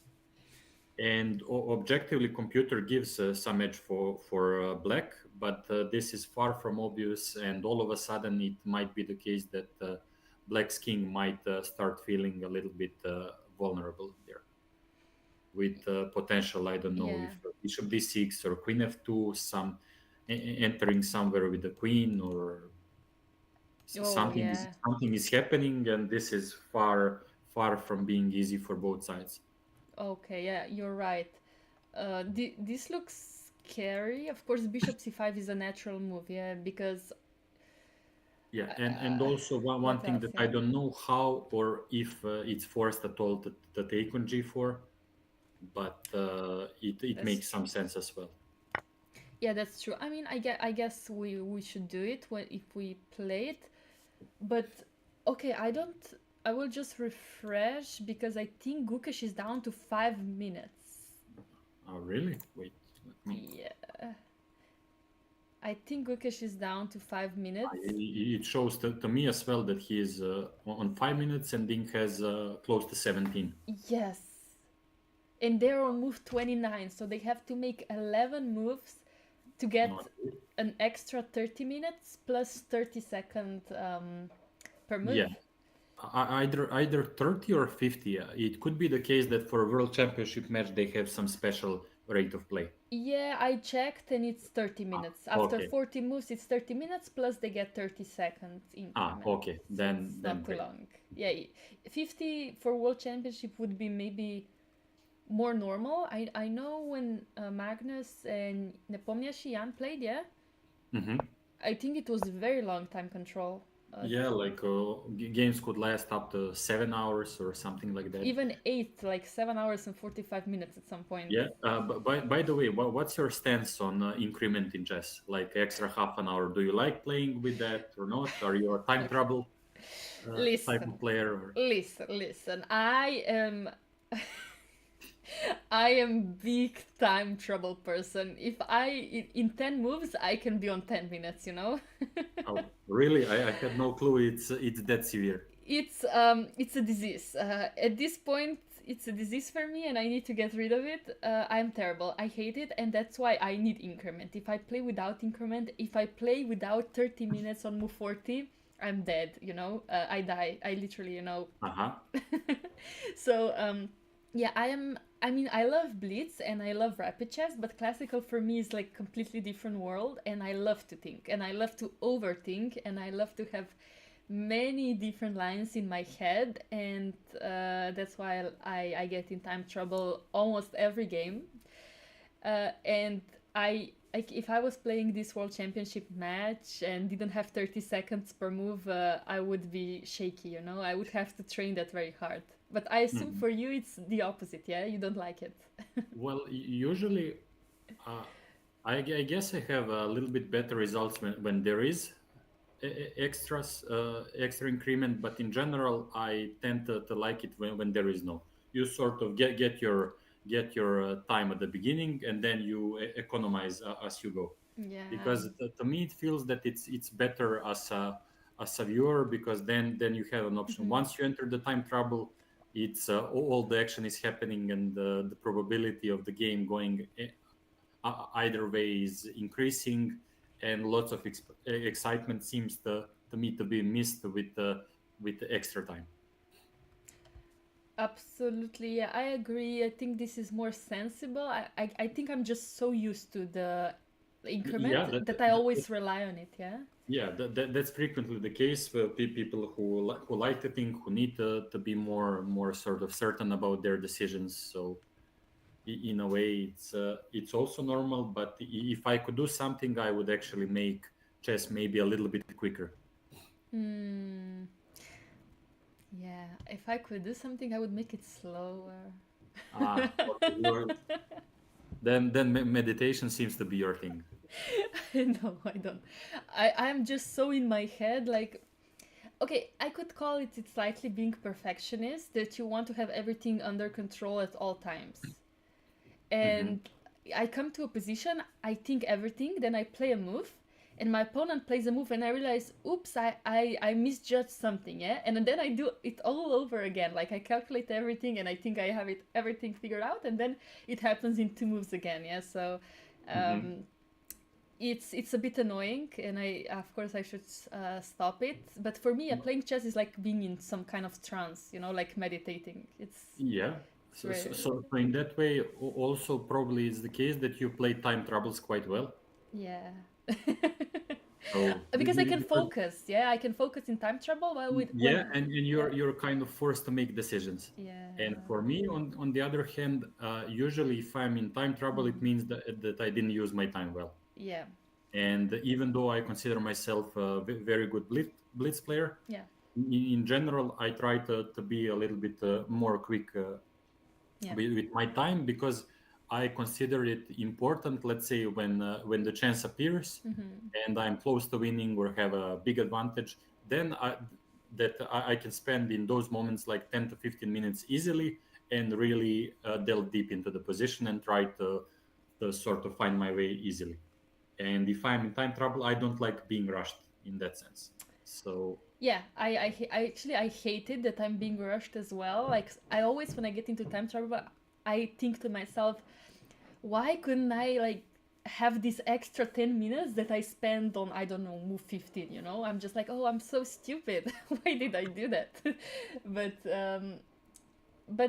for me at least I can focus, because sometimes when I have too much time, I do not focus because I think, oh, I have time anyway. I'm gonna take a mhm. small break from calculating, and then I look at the ceiling pretending that I'm calculating, but I'm thinking about my cats and dogs. Okay. So you're in general being generous with your time, and then Very. when there is no other way than to go through it, you focus and things start happening. Yes, yes, exactly. Okay, so by the way, Queen C2 is on the board by Gukesh, Hmm. and only four Yeah. minutes left. 4 minutes for 10 moves. For 10 moves. That's And terrible. now the funny thing is, was bishop c5 first or queen c2 more precise? Because now Mm-hmm. I'm a little bit undecided if black goes, let's say, for queen Yeah, to c4. yeah. Probably white is going to go something along the lines of queen d2 with idea to go to g5. But is there a short castle an option there all Uh, of a sudden? Or After Queen C4, what should white even play? Queen uh, D2? I'm thinking about queen d2 because to me it seems that any exchange is not really an option, Yeah, yeah, yeah. and d2 looks like a only potential active square, Mm-hmm. and I'm not sure if short castle is an option all of a sudden. Yeah, short castle looks cute. Wait, okay. Because then it's harder for me to figure out how or if it's even possible for white to develop some kind of initiative. Yeah, yeah, yeah. I Be- I agree. because what seems to be the case that it's very important to try to prevent him from developing and keeping his king in center. And this way I'm not really sure how to sort of have that. Yeah, and actually Dink played Queen C4. Ah, he did. He Okay. played Queen C4, and now Gukesh is thinking, and he's under 4 minutes, and he still has 10 moves to play. Oh my god, this is so exciting. Ah. So again, to me it's unclear if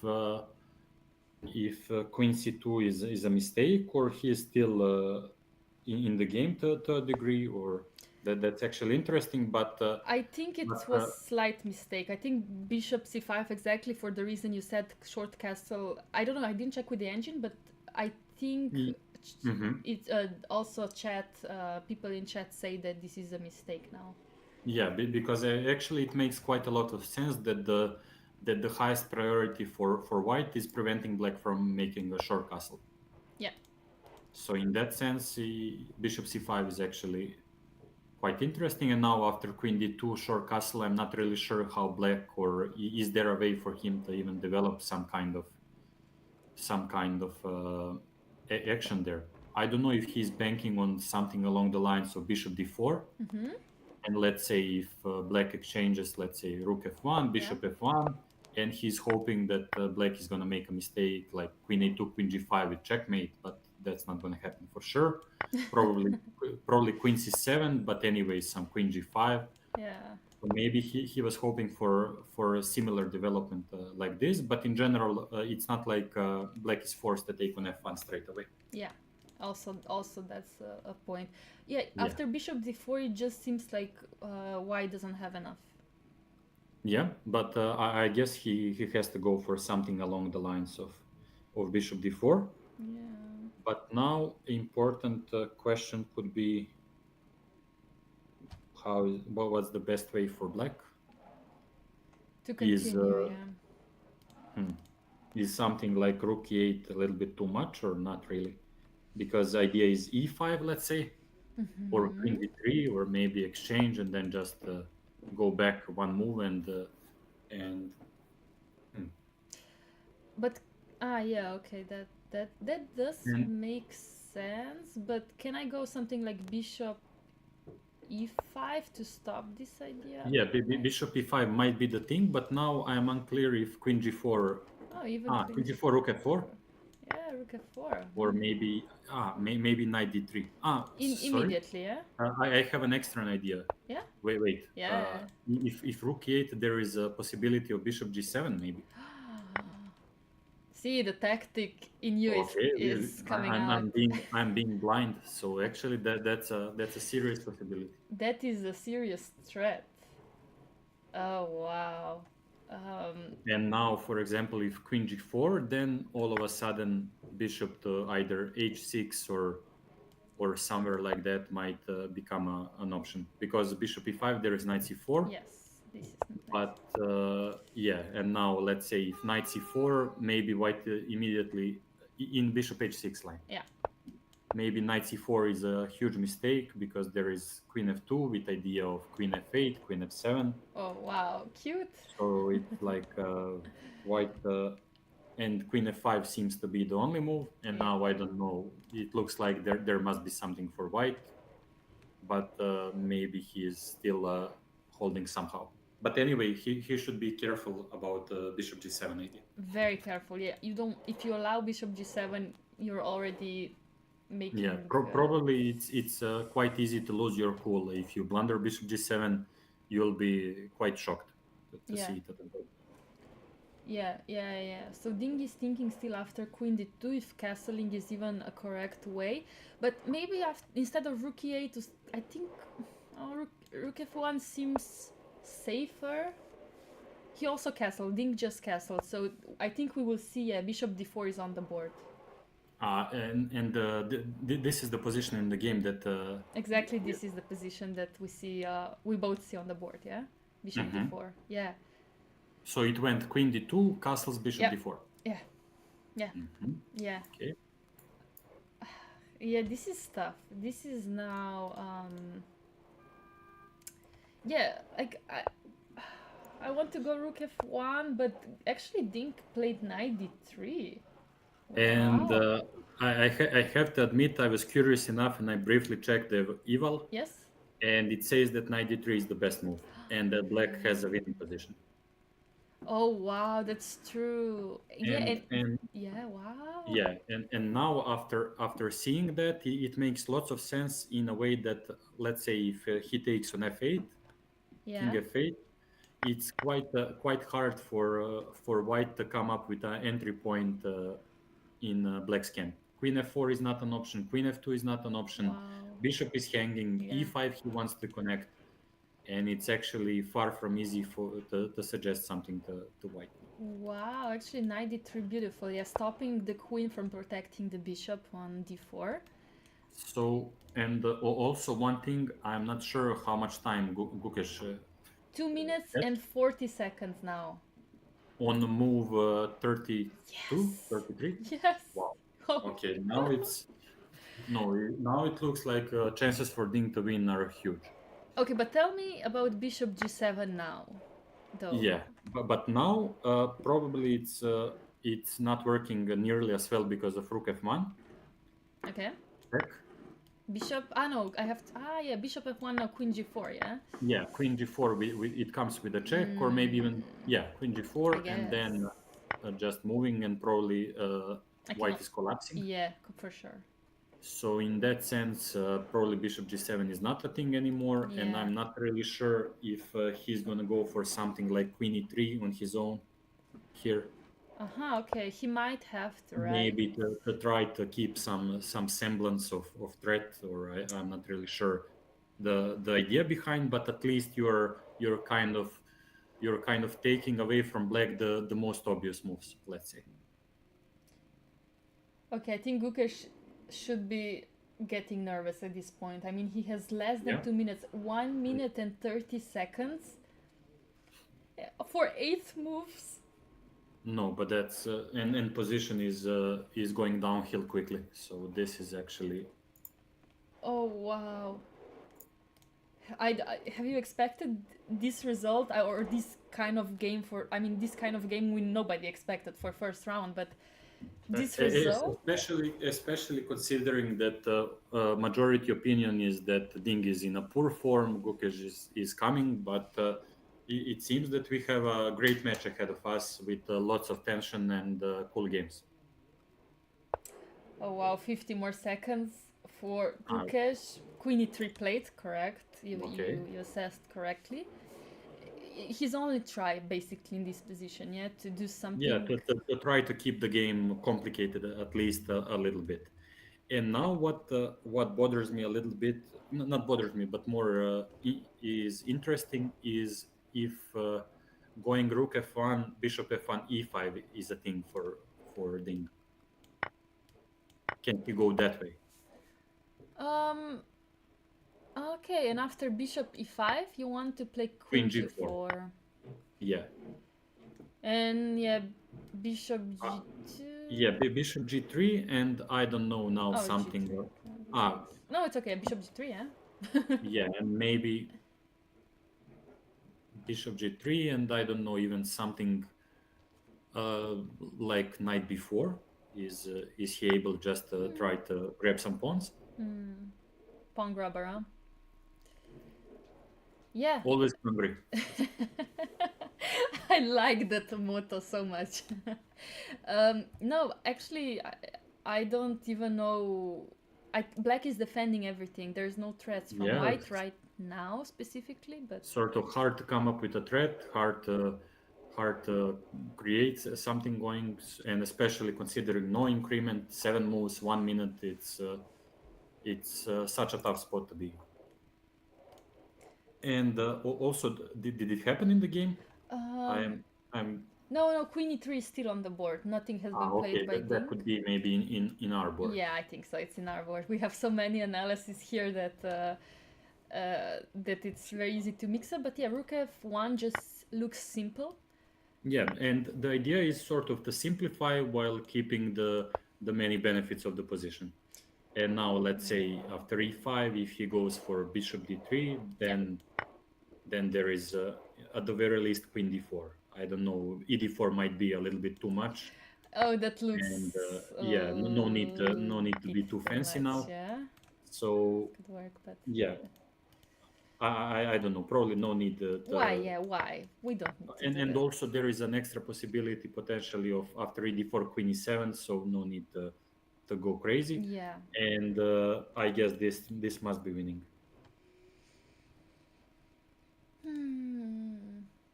Yeah. Okay, but I guess Ding has to calculate everything to be sure.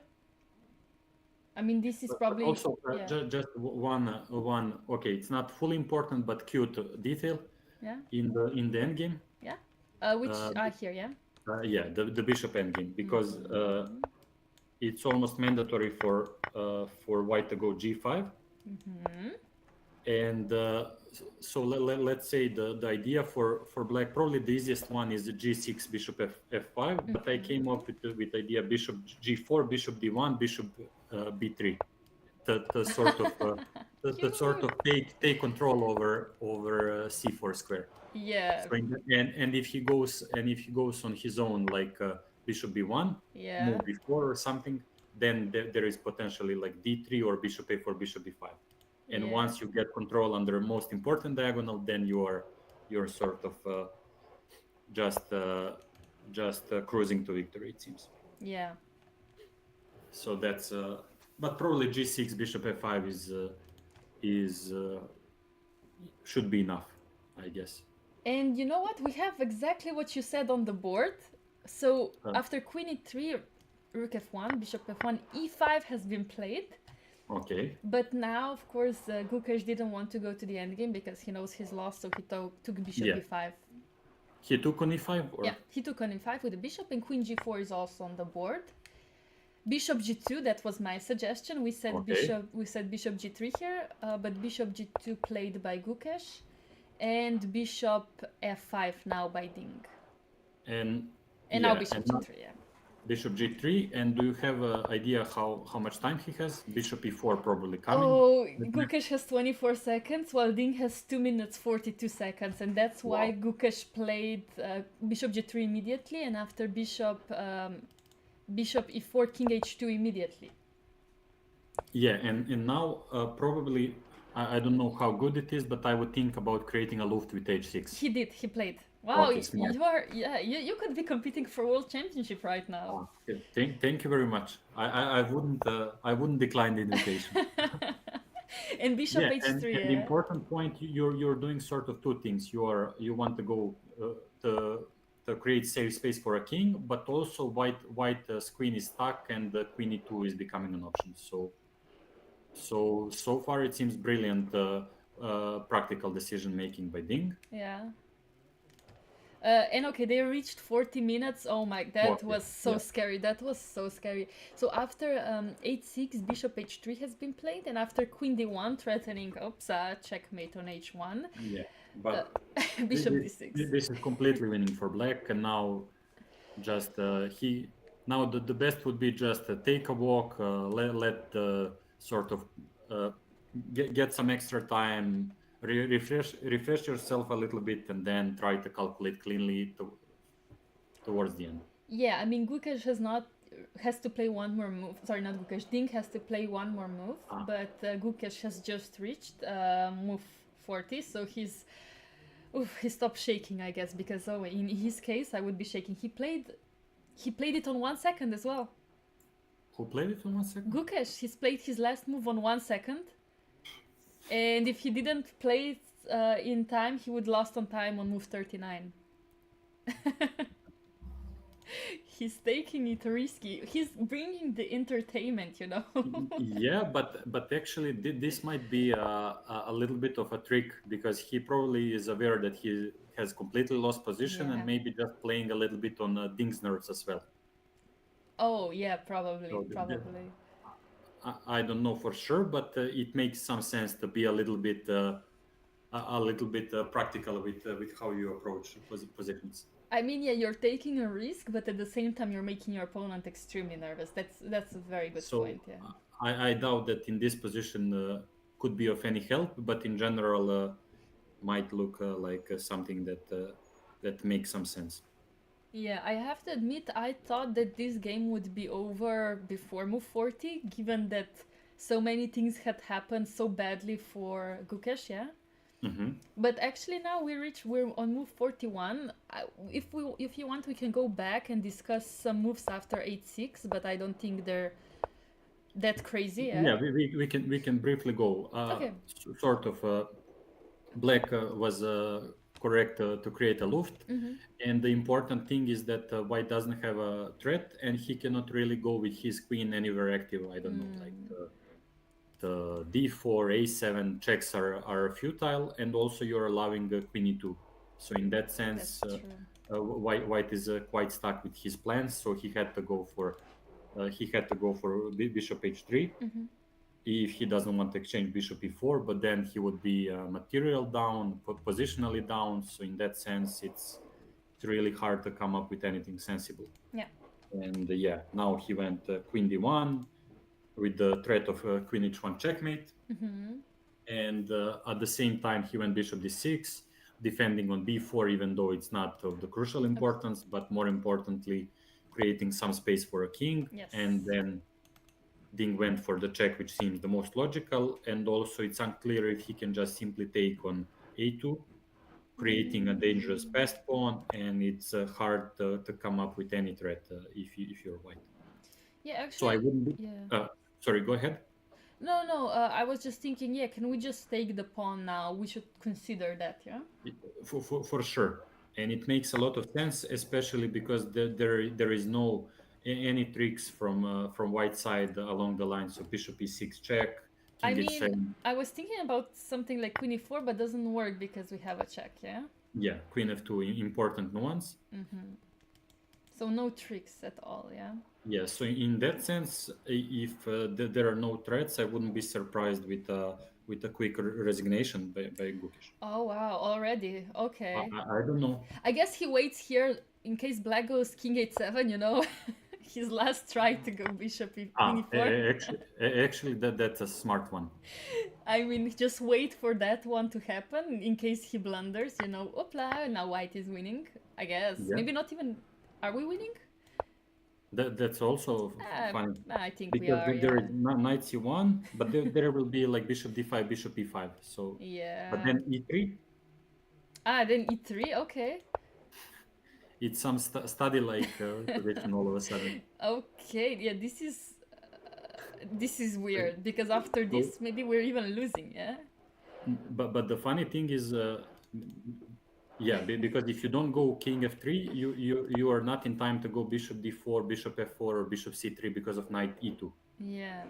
And then it's actually a funny position and unclear if it's quite funny what could be the evaluation here. Uh-huh. No, I guess that here just black is winning, I guess. Yeah. Yeah. I But don't know. in general, for example, something along those lines. But Yeah. But yeah, so basically Queen A2 has been played by Ding. But yeah, like you said, White doesn't have any checkmate ideas. yeah, One check. especially considering that once white goes for bishop e6, queen g2 is a huge threat all of a sudden. So in that sense, if you don't make things happen straight away, you're gonna get counter checkmated. Yeah. Yeah. Black has so many threats. Yeah, I'm thinking how would be the fastest way to win for black if white doesn't want to resign, you know, like okay, let's say we have a check, king h8 on the board. And now okay, let's say white just plays h5 just to illustrate what would black do, what would be the fastest way to Well, I guess something like queen g2, king h4, queen g5, exchange queens, and go a2 and promote the queen, and very nice, yeah. voila. Voila. And GG's. Yeah, I think you're right. We might see the resignation very soon because there's just nothing. Sort of not much to play for, and you know, for sure happened many times in your games as well that there are losing positions that there remains some action, and also losing positions where it's hard to come up with even with a single threat.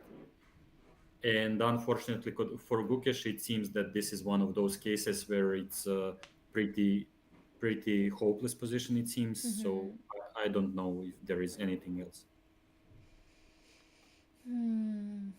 Yeah, I think Gukesh must be feeling sad right now, yeah? He reached the time control and now he has time to process his emotions, finally, I guess. Yeah. And he must be feeling a bit down. I mean, first game you really don't want to lose, yeah? So probably just Never want to lose, of course. as they say in English, trial by fire. Sort of, you had white pieces, all the expectations, things sort of started well, but sort of now we know a couple of things, and one of those is that we are really up for a serious match. Ding seems to be in a very good form, and lots of play ahead. And if the first game is the starting point, it seems it's going to be a great match. Yeah, especially you're right with the white pieces. Yeah, you're starting the match with the white pieces first game and you lose. The funny thing is I was actually checking a little bit of their statistics, And I think so far in classical chess, it's 2.5 to half for Ding.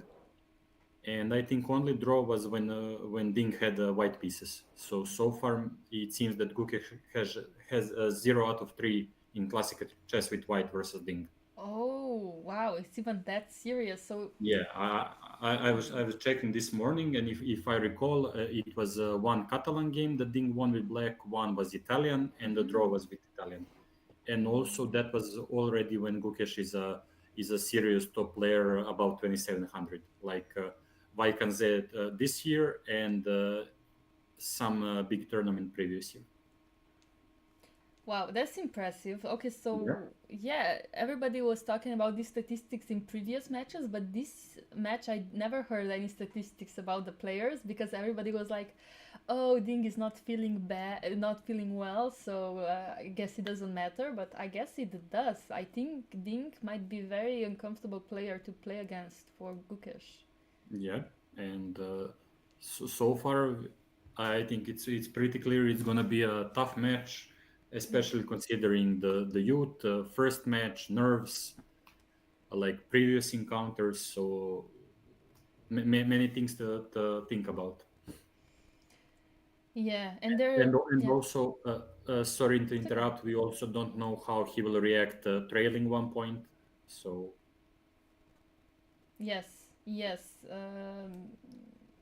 Especially first game, yeah, yeah. because you feel like, oh, now I need to y- play better chess, yeah. Like you come into the match, you think you're well prepared, and then you lose the first game, and then you start thinking, am I well prepared?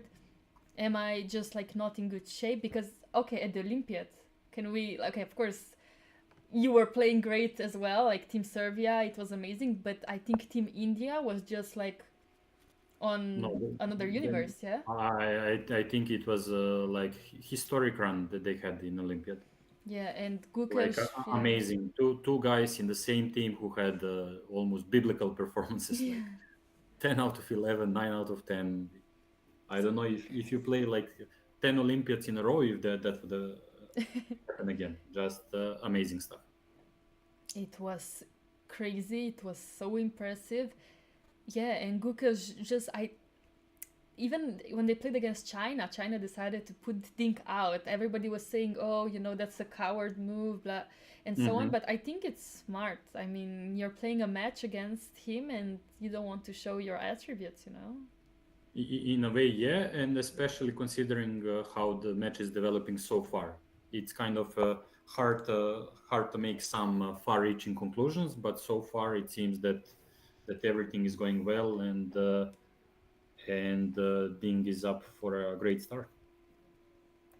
Yeah, absolutely. And we have a resignation after Bishop E6.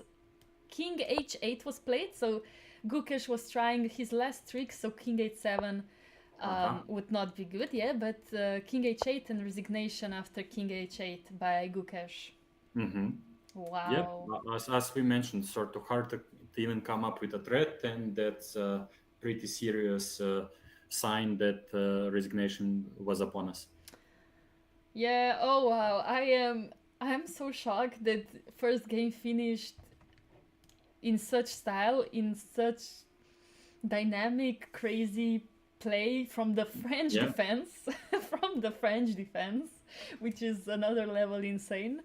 And yeah, I don't know. What do you think? Are we about to expect the same kind of style for the rest of the match, or are they going to calm down? Well, it's completely unclear, but I guess the young challenger is going to be quite eager to immediately try to come back. And as I said, I'm a little bit biased towards Ding, especially considering the private issues he had, and I'm happy to see him playing really well. And as I said, I think this is going to be a great match with lots of fighting chess, and in general, it's not much we as fans and spectators can ask for. Oh, yes. Oh, wow. And I just didn't expect this first game to finish this way. But here we are. This is the new match. Ding is in great shape. We'll see if Gukesh will come back, if he's mentally strong, if he's mentally prepared for this loss not to bother him. I know for me, I would probably cry for for some time, and then I would be mentally broken tomorrow. But I don't think they're that weak, you know. I'm pretty sure they have like psychologists with them, right? That could be the case, or some family members or someone they feel comfortable with. So Yeah. probably there is some support with them as well. And yeah, as we said, trial by fire for the challenger. First game losing with white. Lots of questions for the future games. Lots of interesting moments in a way how to approach a second game, because I guess usually if you're playing a match in general you're satisfied if there is a draw with black, but now that you're trailing probably you want to put some pressure as well. So it's going to be interesting for sure. Yeah, but also it's just the first game and they have like 14 games to play, if I'm correct. Exactly. Yeah. So in that sense, this is just a beginning. Anything can happen. We were witnessing the same thing in the Nepo versus Ding match, with lots of chances for Nepo to seal the deal, and Ding prevailed at the end. But in general, it's sort of interesting to see Ding in good form, and it's probably a clear sign that we'll have a great match. Yes. Okay. I mean, I guess that means we're done for today. This was a very exciting game. We had some technical issues, but I think your insights, Alexander, were amazing. I'm so glad that you joined me today. And like, okay, good luck, of course, in Singapore. But if you have any chance to join us again, or even like sometime, we would love to have you back. Because as I see, I mean, you're playing like Dink today, or every day, you know. Yeah, it could be the case, maybe only today. I don't know. But thank you very much. I enjoyed commentating this game with you. Thank Good luck in the you. future rounds to you, Felix, and the guests. And hopefully, I'll make a return or some a live being like a live guest while I'm in Singapore or something like that. But yeah, Yeah, no, thank you and once again, and hope we see each other in the future streams. yeah, for sure. Thank you so much. And of course, good luck. Hopefully, you will see the match live. I will just say that tomorrow, this was just round one. So, tomorrow, we start again at 10 a.m. GMT plus one. So, like today. They start very late at 5 o'clock. Would you just like to comment on that a bit? What would you like to play chess at 5 o'clock till like maybe midnight, or would you prefer to start Well, earlier? I'm in majority of events it's 3 p.m. and I consider that to be quite okay. Yes. And I don't know if you ever played the tournament Portugal Open, and they No. have this funny thing where the game starts at 7 p.m. So so actually it's quite funny because around the moment you kind of feel asleep, you're not in the mood, then you have to start playing. But I guess that's mostly aimed at people who are working and for them to be able to participate as well. But in general, I prefer like a normal 3 Yeah. p.m. and Yeah. It's very standard. interesting time. But hopefully they get used to it. And yeah, like I said, good luck in Singapore and hopefully we see you again here. Yeah. Yeah. Thank you. And one last thing, thanks to our spectators, viewers for Oh. patience with some small difficulties. And please stay and watch Laura and Felix for the future rounds. Yeah, thank you. And you will always be remembered as John Cena of chess. So don't worry. Okay, it's time to disappear then. It's time to disappear. Thank you guys and see you tomorrow. Bye bye.